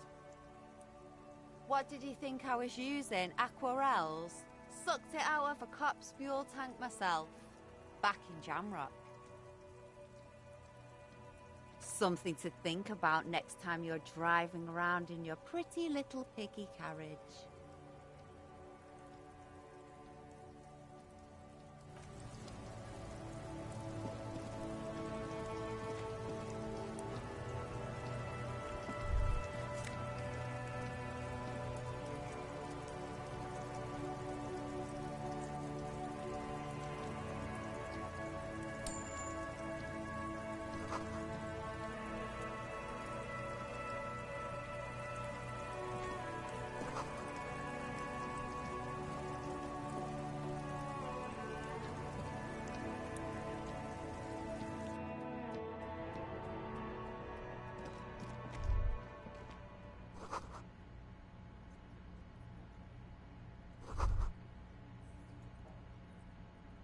Yes?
row of mugs sits on the shelf.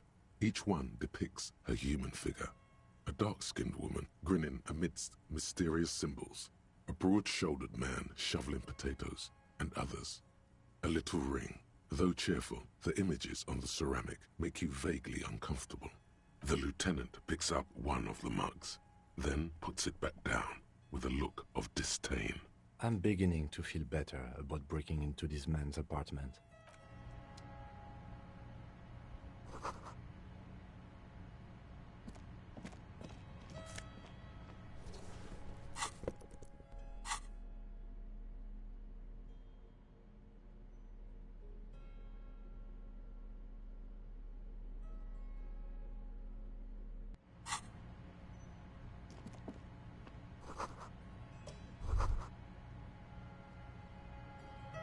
This is the flag of Revachol, the suzerainty.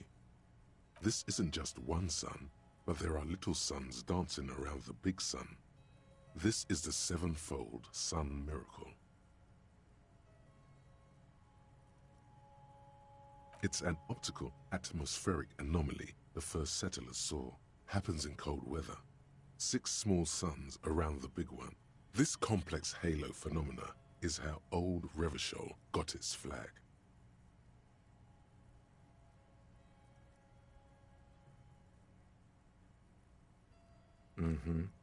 The tenant is an old-fashioned guy. The flag doesn't seem to mind. It's just a colorful fabric with a sun sewn onto it. Like all feudal flags, it looks like a children's drawing.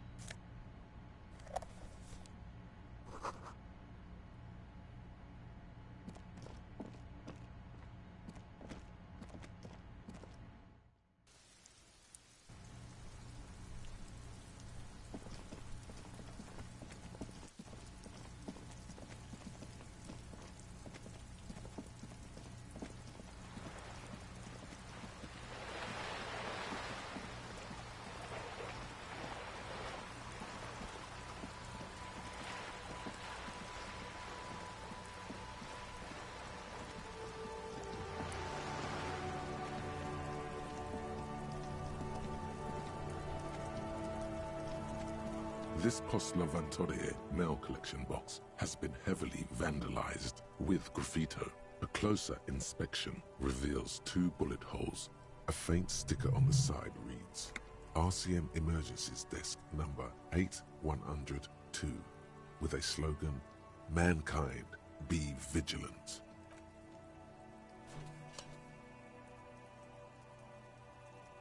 The box seems happy. Eat shit, pig, fucked by the coon, and St. G with a crown have been scribbled on it. Jenny is a whore, and best set mailbox also.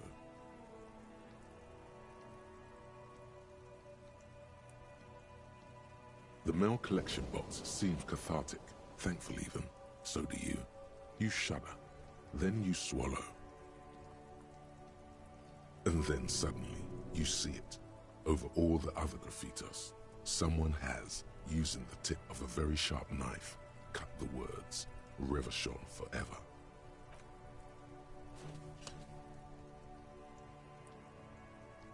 The box seems happy.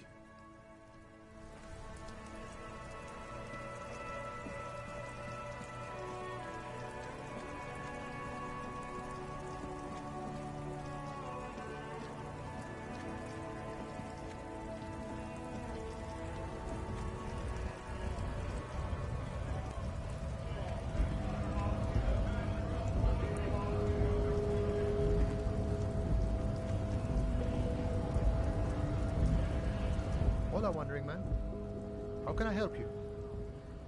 Yeah, the janitor who gave me the key to his apartment said the guy's a bit of an asshole. Like I said before, I don't know much about this weasel, but the bossman said he's a real piece of work. Thanks for...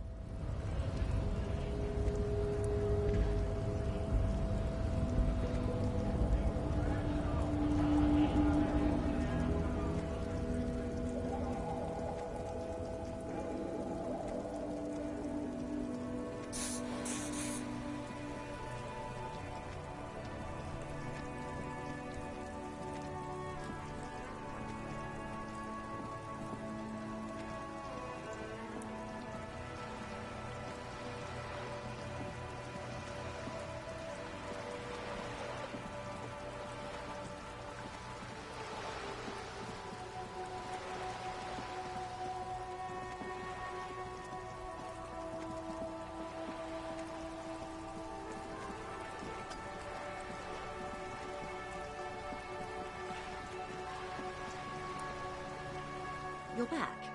Good. What can I help you with? On the contrary, officer. There are yet camioneers you have not talked to. And don't look so surprised. In a time like... I suggest you go back and canvass for more suspects. You have? And how did you like Mr. Clare?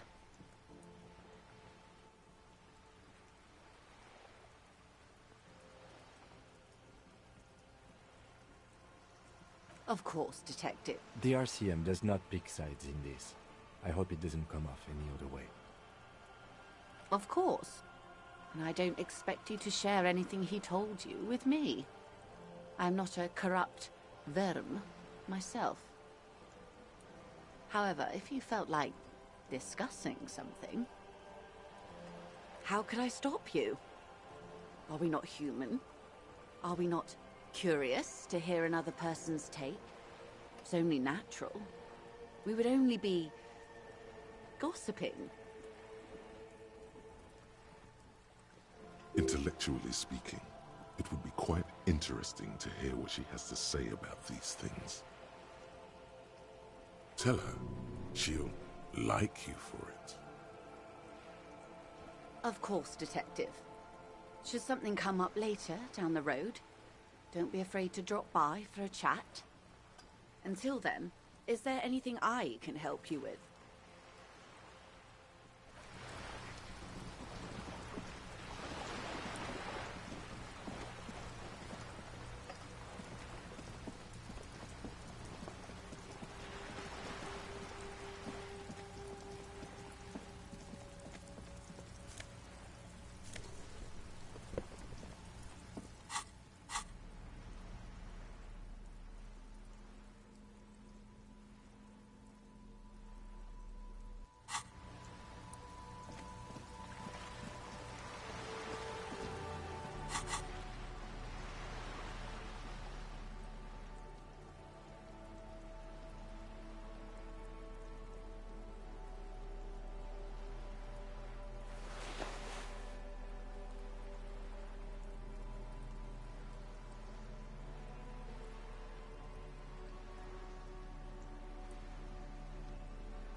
Yes?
An imposing combination of a punch clock and a payphone is looking down at you from the wall.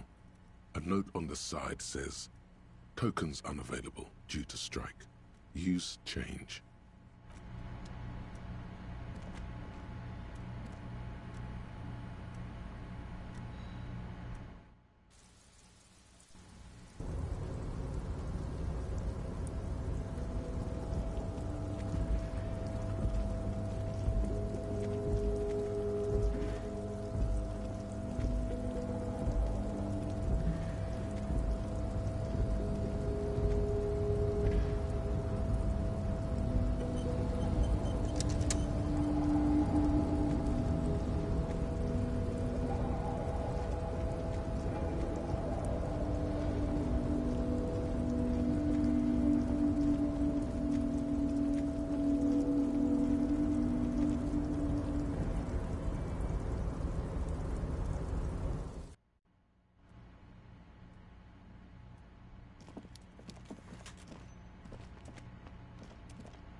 Mr. Dubois, a pleasure as always.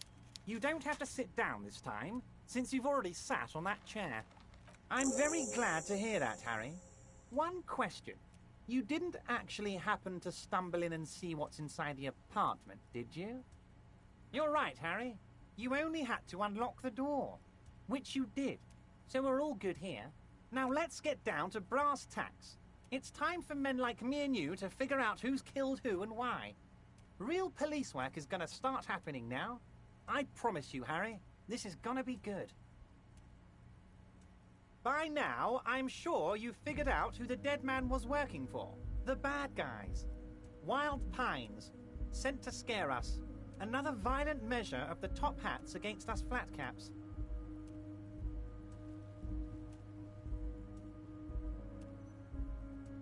Harry, this strike is the culmination of many, many mistakes made by the Wild Pines group. They tried to shut the strike down by sending in armed mercenaries. You mean our victim? A security contractor? Can you imagine that? Workers standing in peaceful protest, united in the spirit of fellowship, and they send hired killers to mow us down with machine gun fire? I'm talking beasts, hardened killers from proxy wars in Yisut, Semenine, Saramaritsa, you name it, they've done it. Raping, killing, burning villages, killing little children for the Senorita Pineapple Company, Harry. Everything they did there, they brought over here. They want to turn Revachol into a third world slum. Honestly, the only thing they didn't do is kill the village elephant.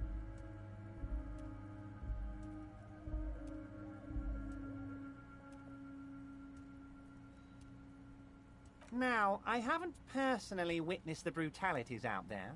I have the luxury of staying in my container, you see. If I need to go somewhere, they just move my container.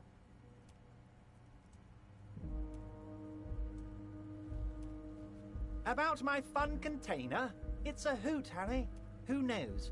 Maybe you'll be in here the next time they move it. It will be very fun, I promise.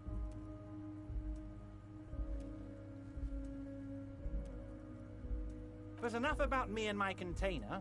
The killers the company hired, I think there were 3 of them. All hardened commando types. One of them got downright suicidal. Getting drunk, violent, a little rapey. Even their own negotiator couldn't control him. That's your boy. The one who likes hanging out and trees. By negotiator, you mean Joyce? Harry, what you need to realize is, we dock workers are not pushovers. We got grit, Harry. This whole neighborhood does. Push us hard enough and we push back. And when we do, we push to kill. Potentially, Harry, potentially. We got arm wrestling champions, rowing club people, ex-coal miners, tough guys, all ready to spring into action for their home base. There's a militant wing inside the Union. A group of people whose duties don't involve manual labor, but peacekeeping in the neighborhood, making sure everything runs smoothly. They're like you guys. Idealistic people who want to make sure bad things don't happen. And if they already have, well, punishment must follow.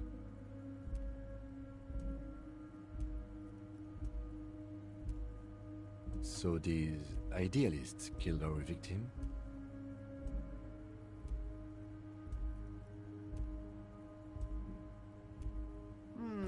One day Titus Hardy, leader of this peacekeeping faction, comes up to me and says, "Boss, socialist democratic fervor drove us to take it upon ourselves to kill this beast that was burdening the land." He probably worded it differently, but that was the idea. Sure sounded to me like they killed him. I gave them 2 weeks paid leave and told them to lay low to avoid retaliation. Aren't you worried we might arrest them for this? Oh, I'm not at all worried about that. These are not the kind of men who get arrested. They're Martinez boys, tough and gritty. I'd like to see the man who takes them in. Besides, I sent my lawyer girl to look after them. Oh, Liz is a bright one. I paid for that law degree myself, thinking it'll probably turn her all fancy. But hell, Harry, she came back a firebrand socialist. Sometimes she scares me with her zeal. How do I know? Let me tell you about these people. That's their MO. It's what they do. Last winter, some poor workers in Terminal E went on a little strike. The company sent in Sediment, a security contractor. The strike was over the workers' right to wear protective footwear, Harry. These guys turn up and start beating people. Tell you what, Harry, I wouldn't be surprised if we got the same mercenary company after a little rebranding. And I'm sure as hell not surprised to see an army of scabs under my gates. So you believe the scabs were organized by the security contractor? You said it. Hell, one of those guys looks big enough to take down that proverbial elephant. Boys like that don't just happen to show up during strikes. That does sound quite unlikely, yes. The big guy leading the scabs at the gate is colossal. Oh, they are simply fine young men, all 7 of them. Exemplary union members, always working to advance their position in the local socialist democratic movement. Core members. Old Theo used to run them, but things really kicked into gear when Titus took the reins and named the group after himself. Gotta love his initiative. Interesting. Who's second in command? They're almost all of them great guys, born leaders. Whatever happened, I'm sure they only had the best interests of Martinez and Revachol in mind. Work with them. Hell, interview them. But don't fight them. They really are just like you. Men who like beer, women, and some order on the streets. You know what, Harry? I got a feeling they're gonna show up in full force tomorrow. The lieutenant marks something in his notebook. But of course, it's the least I can do for my good friend Harry. I'll do it right after we've concluded this talk. When you meet this Titus, tell him about this. See what he has to say. Also, Harry, here's 5 real.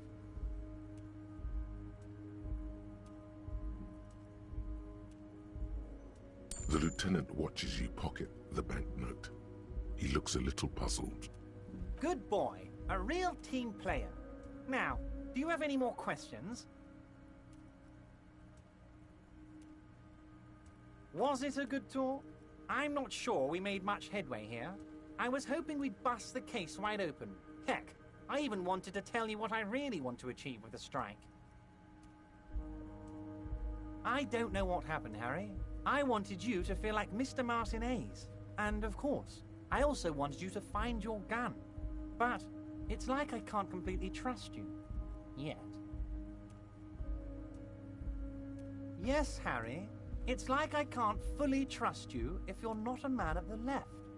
I want to, but I just can't. A man of the left, so you have to be a social democrat. He's been hurt too much in the past by men who aren't social democrats.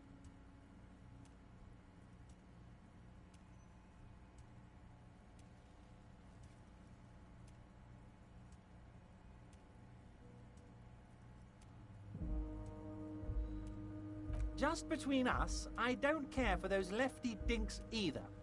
It's all about power, and here's how we're gonna get it. I need you to be my kingsman, Harry. Kingsman? Yes. Please, let's be that. And what would this entail? Once again, I require nothing unethical or illegal of you. You just need to get 2 little signatures on this piece of paper, and then mail it to my accountant in La Delta.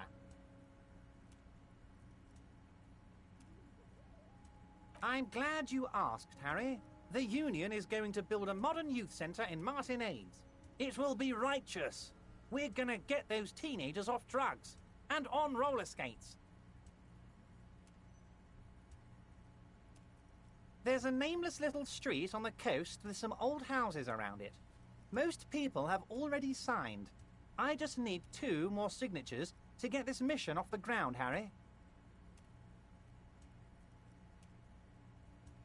They are just going to have to deal with the construction noise for 6 months, and then they'll be living like kings. Right next to a fancy new youth centre designed by the best architects from Stella Marie. On the coast, Harry, across the canal. There's a cul-de-sac there, a little village they're calling it. A gloomy place. You'll find it. I trust your detective skills, Harry. Water drips from the eaves. A woman looks at her freshly tarred skiff. There's a pair of cavalry boots under the fish in the box, and the wind howls like a vicious spirit. You're already pretty deep into this. What's a little more? No one can see you here in Martinez. You bring joy to my heart, Harry. Such a pleasure to be working with you. Here.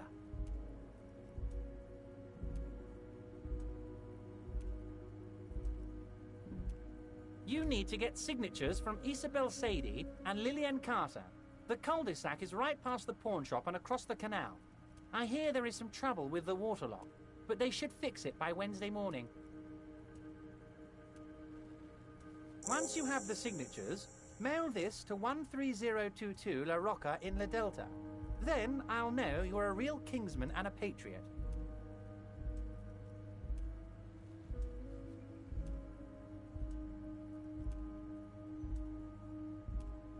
You might have noticed there's one hanging on a tree behind the hostel cafeteria. Oh my! Don't take this question personally, but why would I get involved in this matter? Mr. Clare, the man was hanged with a cargo belt, a steel-reinforced cargo belt. It's safe to assume the Union had something to do with the murder. Besides, getting the body down would benefit all of us. It's a stain on the neighborhood. I can certainly see how having him up there might start affecting some real estate values. But of course, all joking aside, I am going to help you. Jean-Luc, my boy, I'm sending 2 police officers down. They have a dead body in a tree problem they need help with. Namely, they need it to be taken down. And, Jean, please take it easy with the race signs. He's had enough of that. You can find Jean-Luc down at the gates, but you already knew that. Anyway, he's going to help you. See you soon, Debardeur. Just kidding, but not too much.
display of athletic prowess to reach my superior, then had him give me an order.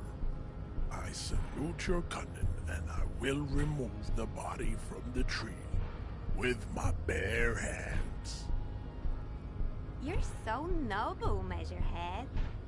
But while I am gone, someone must stand guard on the bridge. That someone needs to be you. Both of you. Babe, see that they stay here the whole time.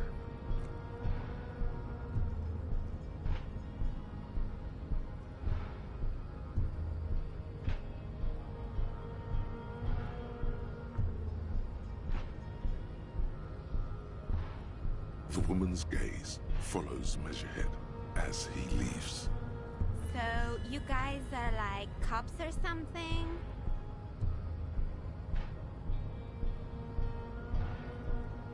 Look at him. His craniometric perfection. Are you cops or what? Cool. I like men with guns and power. I'm Katya, by the way. You hear that? That sound. He's breaking something. Yeah, Jean-Luc must be really tearing it up over there. I wish I could see it. Look at you! RCM rent-a-cops! Guarding that bridge like Evrot's lapdogs! Is this where it's at now? The RCM is for sale! And who are you? What is your business here? Why are your clothes 4 sizes too small for you?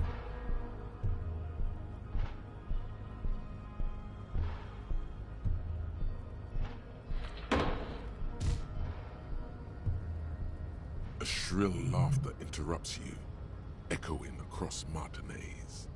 It's Kuno. Then, the man turns to look behind him at the behemoth appearing around the corner, approaching him, walking past him.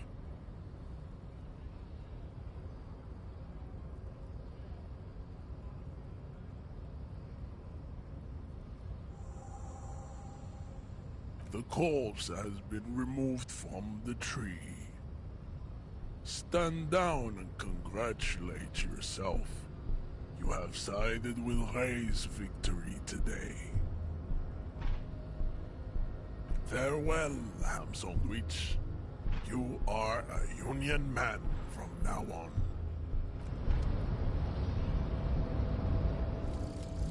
The Jamrock Shuffle. In a way, yes, you are treasure hunting. Most officers from Precinct 41 do what is called the Jamrock Shuffle, cracking open containers. Most of them are from Jamrock or Coal City, the poorest parts of Revachol, that also overlap with the network of royal catacombs called Le Royaume, just beneath the streets. As children, you would all go underground, hoping to find treasure, and come back with a rat's tail or a used needle.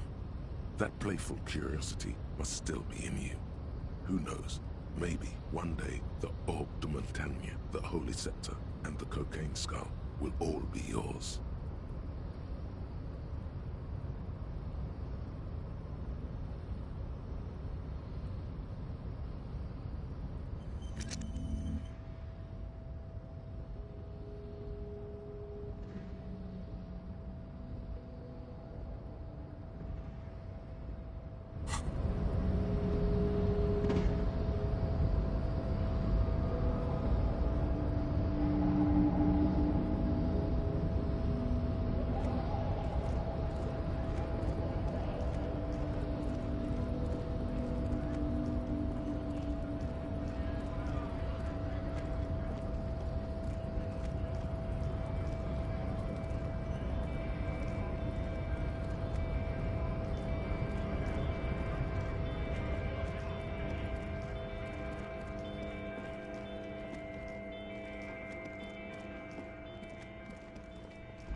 missed a good show before. A kid came by and completely... He fucked the tree up! Fucked it! By the way, Kipt is a racial slur.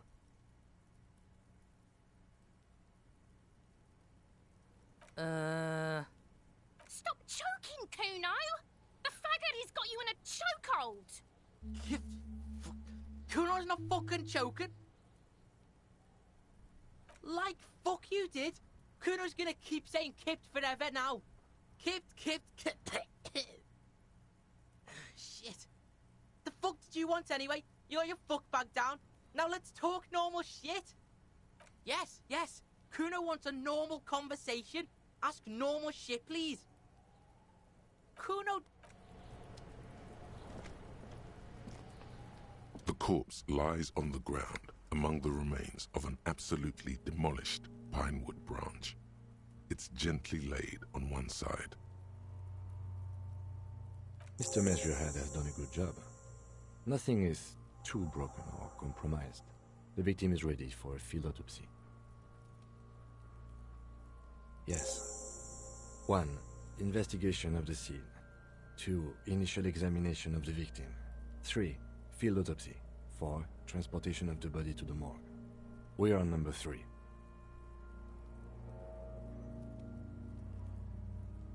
The fuck are they on about? Cop's gonna cut his shit up!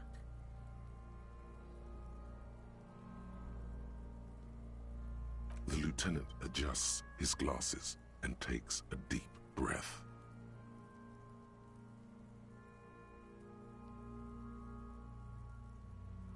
Come on, officer. You know what a field autopsy is. You've done 100 of them. There truly is a time for everything, even for yellow gardening gloves. However, they are lacking hygienically. I suggest you get in there in limited capacity. I'll ask you when I need you to. For the most part, maybe I should handle the contact and you take notes? That's right. The dead man stares in silence as you crack open the ledger. The bright red paper is covered in boxes and lists, describing the condition of his skin and organs in 3 parts. Above those, an 11-field info form needs filling out first. It begins with... That's you. The corpse is indifferent to your scribblings, just lies there. The next box says... KK57. Dash. Next. NA. Next. NA. Roughly 50. Dry 40. The damage is so extensive, it's better to err on the young side. He nods. Mondial. The pudgy mess of curdled meat looks neither mondial nor anything other. Fucky! Male. Pigs can have sex! Nor does he look male, with his pregnant belly and indistinguishable face. We're still going with March 4th. 51. What else? 9. Body identified by is non-applicable. 10. Case number is the same as the coroner's case. KK57. None. At least not after the initial examination.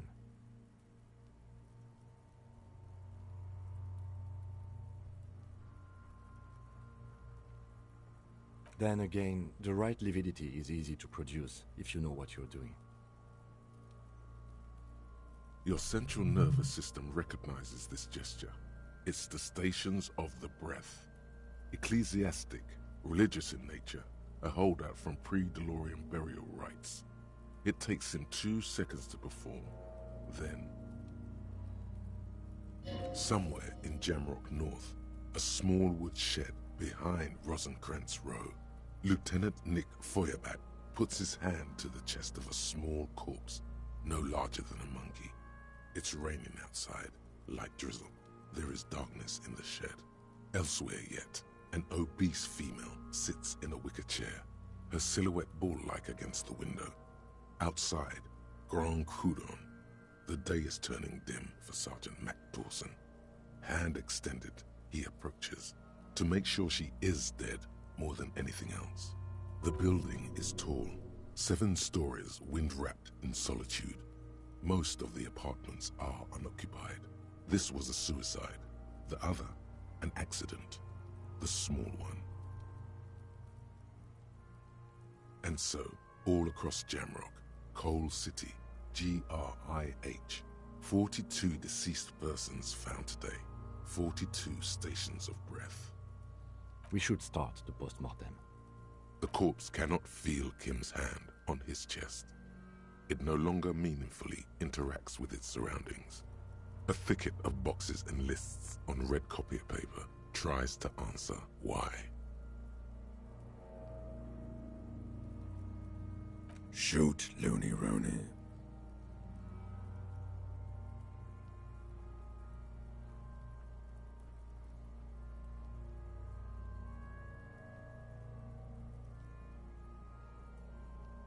Come back later, Corporal. Clothes. The deceased wears armored boots and white briefs. The make of the briefs is Babrodine, I think. See, it's happening. Babrodine, yes. Inexpensive. Size M. Color white. The disappointment is palpable. The red-haired thing was expecting something more lurid.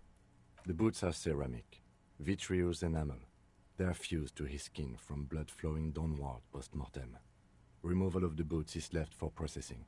The boot has a serial number. It's E50.100.100. The lines between the plates are in the shape of the alphanumerical. The number is purposefully concealed by the design. Tattoos. The upper torso is covered in a single, continuous tattoo resembling a microelectronical circuit board. It reaches from the right shoulder to the heart. The ink is blue and white. The assistant has a color photograph of the markings to be added to the case files as document A1. The photo is taken on the scene using a Trigat Mini. The deceased has a belt for airlifting cargo around his neck, tied with a hangman's knot. Color yellow. Length 3 meters. There is a buckle on the other end. Well-nourished, athletically built, measuring 1.8 meters. Generally consistent with age 42. Preservation is good. Ambient temperature below freezing. Body hair is light brown. Distribution is consistent with the age. The deceased had male pattern baldness. Hair is combed back, short. The hair under your latex fingers feels cold to touch, wet. Lividity is consistent with hanging. The head is congested. Contusions are present on the head, chest, and thighs. Consistent with stones thrown post-mortem. Low velocity. Fucking low velocity? You think Kuno doesn't know what you're talking about? Velocity was fucking max. Talking shit about Kuno's velocity. In addition, there are bite marks on the face, scalp, and chest. Consistent with predation. Ligature mark.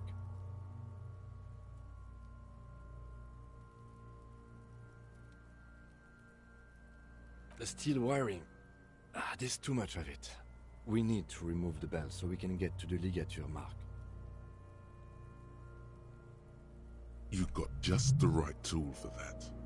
The chain cutters. Always good to think ahead. Now, we need to cut the belt to see the ligature mark below. Carefully, with as much precision as you can. See? My pig is gonna fuck his head off. No, he ain't. Your pig's a boring fuck.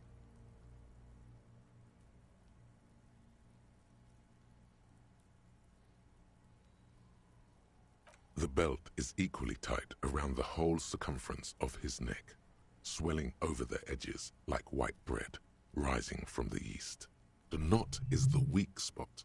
The chain cutters fit in there, steady now, like a flower arranger. 2 cuts and it should come loose. You jam the cutters right under the knot. That seems like a smart idea. Yeah, somewhere there. Already they're buried deep in the man's flesh. Then you rotate them to get a better hold. A really, really bad smell is coming from there now. And Yeah, fuck him! Fuck that buggery! Corpse fucking time! Told you my pig was hardcore. I should have a go first. I think I have a strategy. he sinks the cutters into the knot, preparing to perform the cuts, with his elbow to his knee for precision. Snap! The knot is slashed.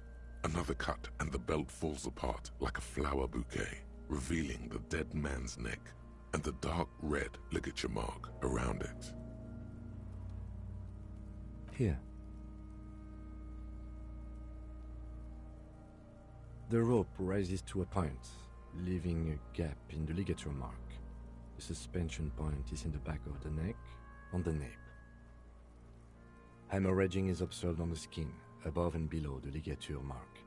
The mark is well pronounced, consistent with a drop from 1 or 1.5 meters. Chest is intact, normal contour. Abdomen is protuberant, pelvis intact, genitalia... No! Let's get out and see! I fucking knew it! Genitalia is male and unremarkable. No evidence of injury. Back is symmetrical and intact. Upper and lower extremities are intact, but asymmetrical. There are combat injuries on the right hand, thigh, and hip. In addition, I see smaller, residual scars, too numerous to count, covering about 30% of his skin. From wounds sustained over 2, maybe more decades, dispersal and accumulation indicates long and active combat duty. We have a real museum here. Of battles, wars. Last item. Hands. His flesh is cold. Pleased to meet you. Where are you from and what's your name? I'm only fucking with you. I know where you're from. From Cappadocia. And your name is Il Corbo. What can I do you for, Il Corbo de Cappadocia? Nothing does. This was pleasurable. I sincerely thank you for touching my hand. We should do this more often. Be close like this, I mean. Hands are clean. No sign of injury from struggling. Ooh. That's all for the external. Well done. What next? Central nervous system. I have nothing. Do you have anything on this man's central nervous system? Of course, there is a moral to be drawn from it. A moral to this story. What would that be? The dead man looks, too, with barely contained excitement to hear the moral of his story. I think that may well be the moral of every story, officer. Good. Musculoskeletal. Purge fluid is coming from the mouth. Not injury related. Eyes and tongue protuberant. Hyoid bone. Let's see. With his eyes almost closed, the lieutenant puts his hand on the dead man's throat and begins to massage it, gently. A rotting smell erupts from the mouth. Purge fluid runs down his lips, black and viscous. You hear cracks as the lieutenant moves his sharp fingers inside the flesh, like the creaking of an old house at night. Yeah, jack that fucker off! The hyoid bone is fractured. The rest of the musculoskeletal system is intact. Unremarkable. Respiratory system. Oral cavity shows no lesions. The victim has received dental implants, possibly after a combat wound. Mouth swollen, hemorrhaging present in mucosa of the lips and mouth. Hepatobiliary, NA. Same for toxicology and serology, NA.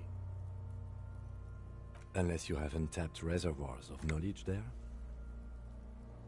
Cardiovascular. The body exhibits heavy lividity.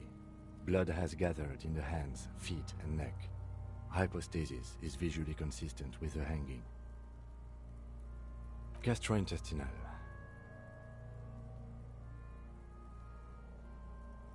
Digested semi-solid food in stomach. Voila.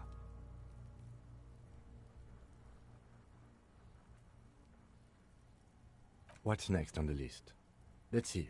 We have bite marks, contusions on the head and chest, and a ligature mark encircling the neck. You'll need 3 fields. Leave a 4th one too. Be thorough if you want maximum results.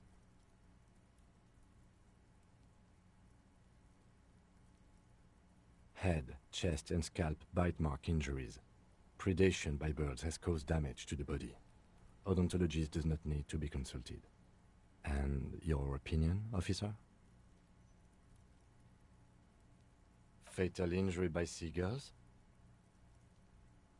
Yes, it's... That's right. What's next? So, the scalp bleeds from a post-mortem head injury, a stone. The injury does not have the rim of an early inflammatory response. The perpetrator on the scene has confessed to causing it post-mortem.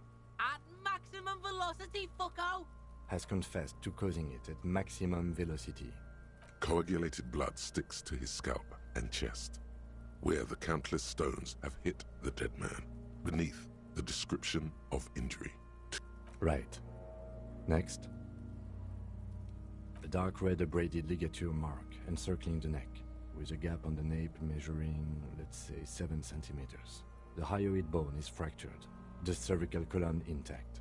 I see hemorrhaging on the skin, above and below the ligature mark. Depth of the mark, 1 centimeter. No signs of clawing on the neck. Below the note, 2 customary boxes wait to be ticked. The man's head jerks to the side. The ring around his neck is visible.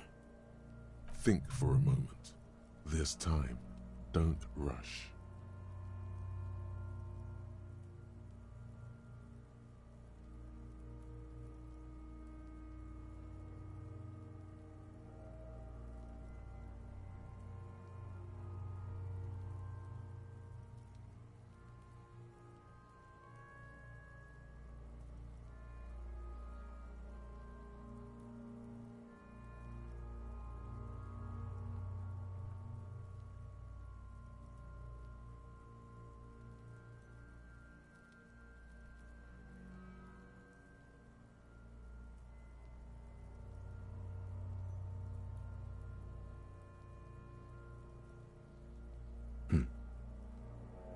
Why do you say that? Is it the Siegel murder again, or are you serious? Okay. Why don't you think it was fatal?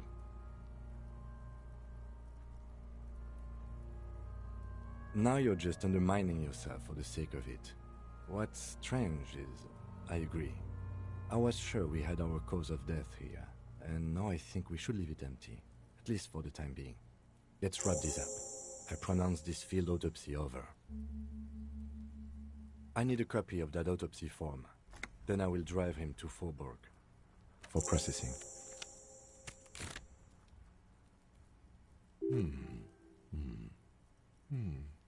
I'm sure we didn't get everything.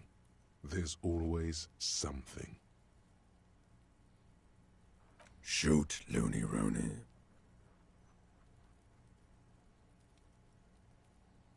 Because you have. Love did me in, Provocopo. It was love all along. Come back later, Corpo. Amuse yourself with my frank manners and my memento mori features. If possible, Also, see me in your dreams.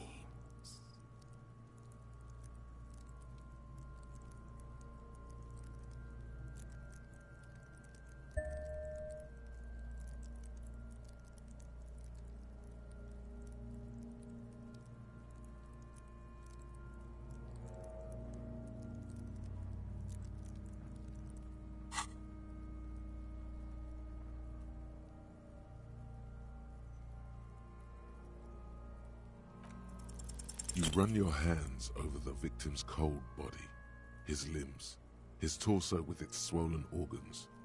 Maybe you should be more thorough. His fingernails have turned dark.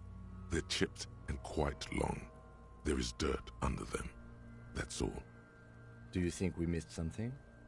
You can't shake the feeling that there are more secrets concealed in the flesh before you. Okay, well, we are in livor mortis here.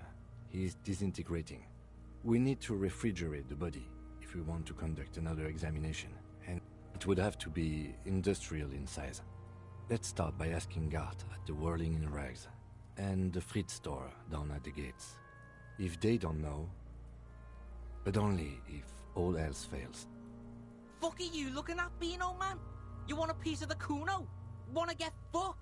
Only if all else fails. This is one task we cannot sideline. With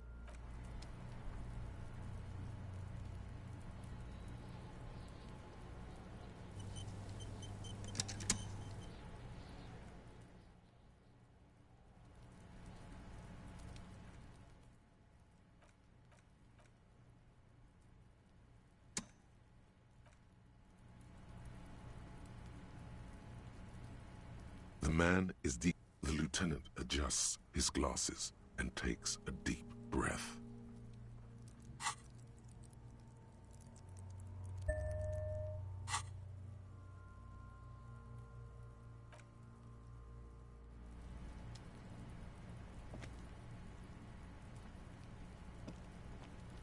The man is The lieutenant adjusts his glasses and takes a deep breath.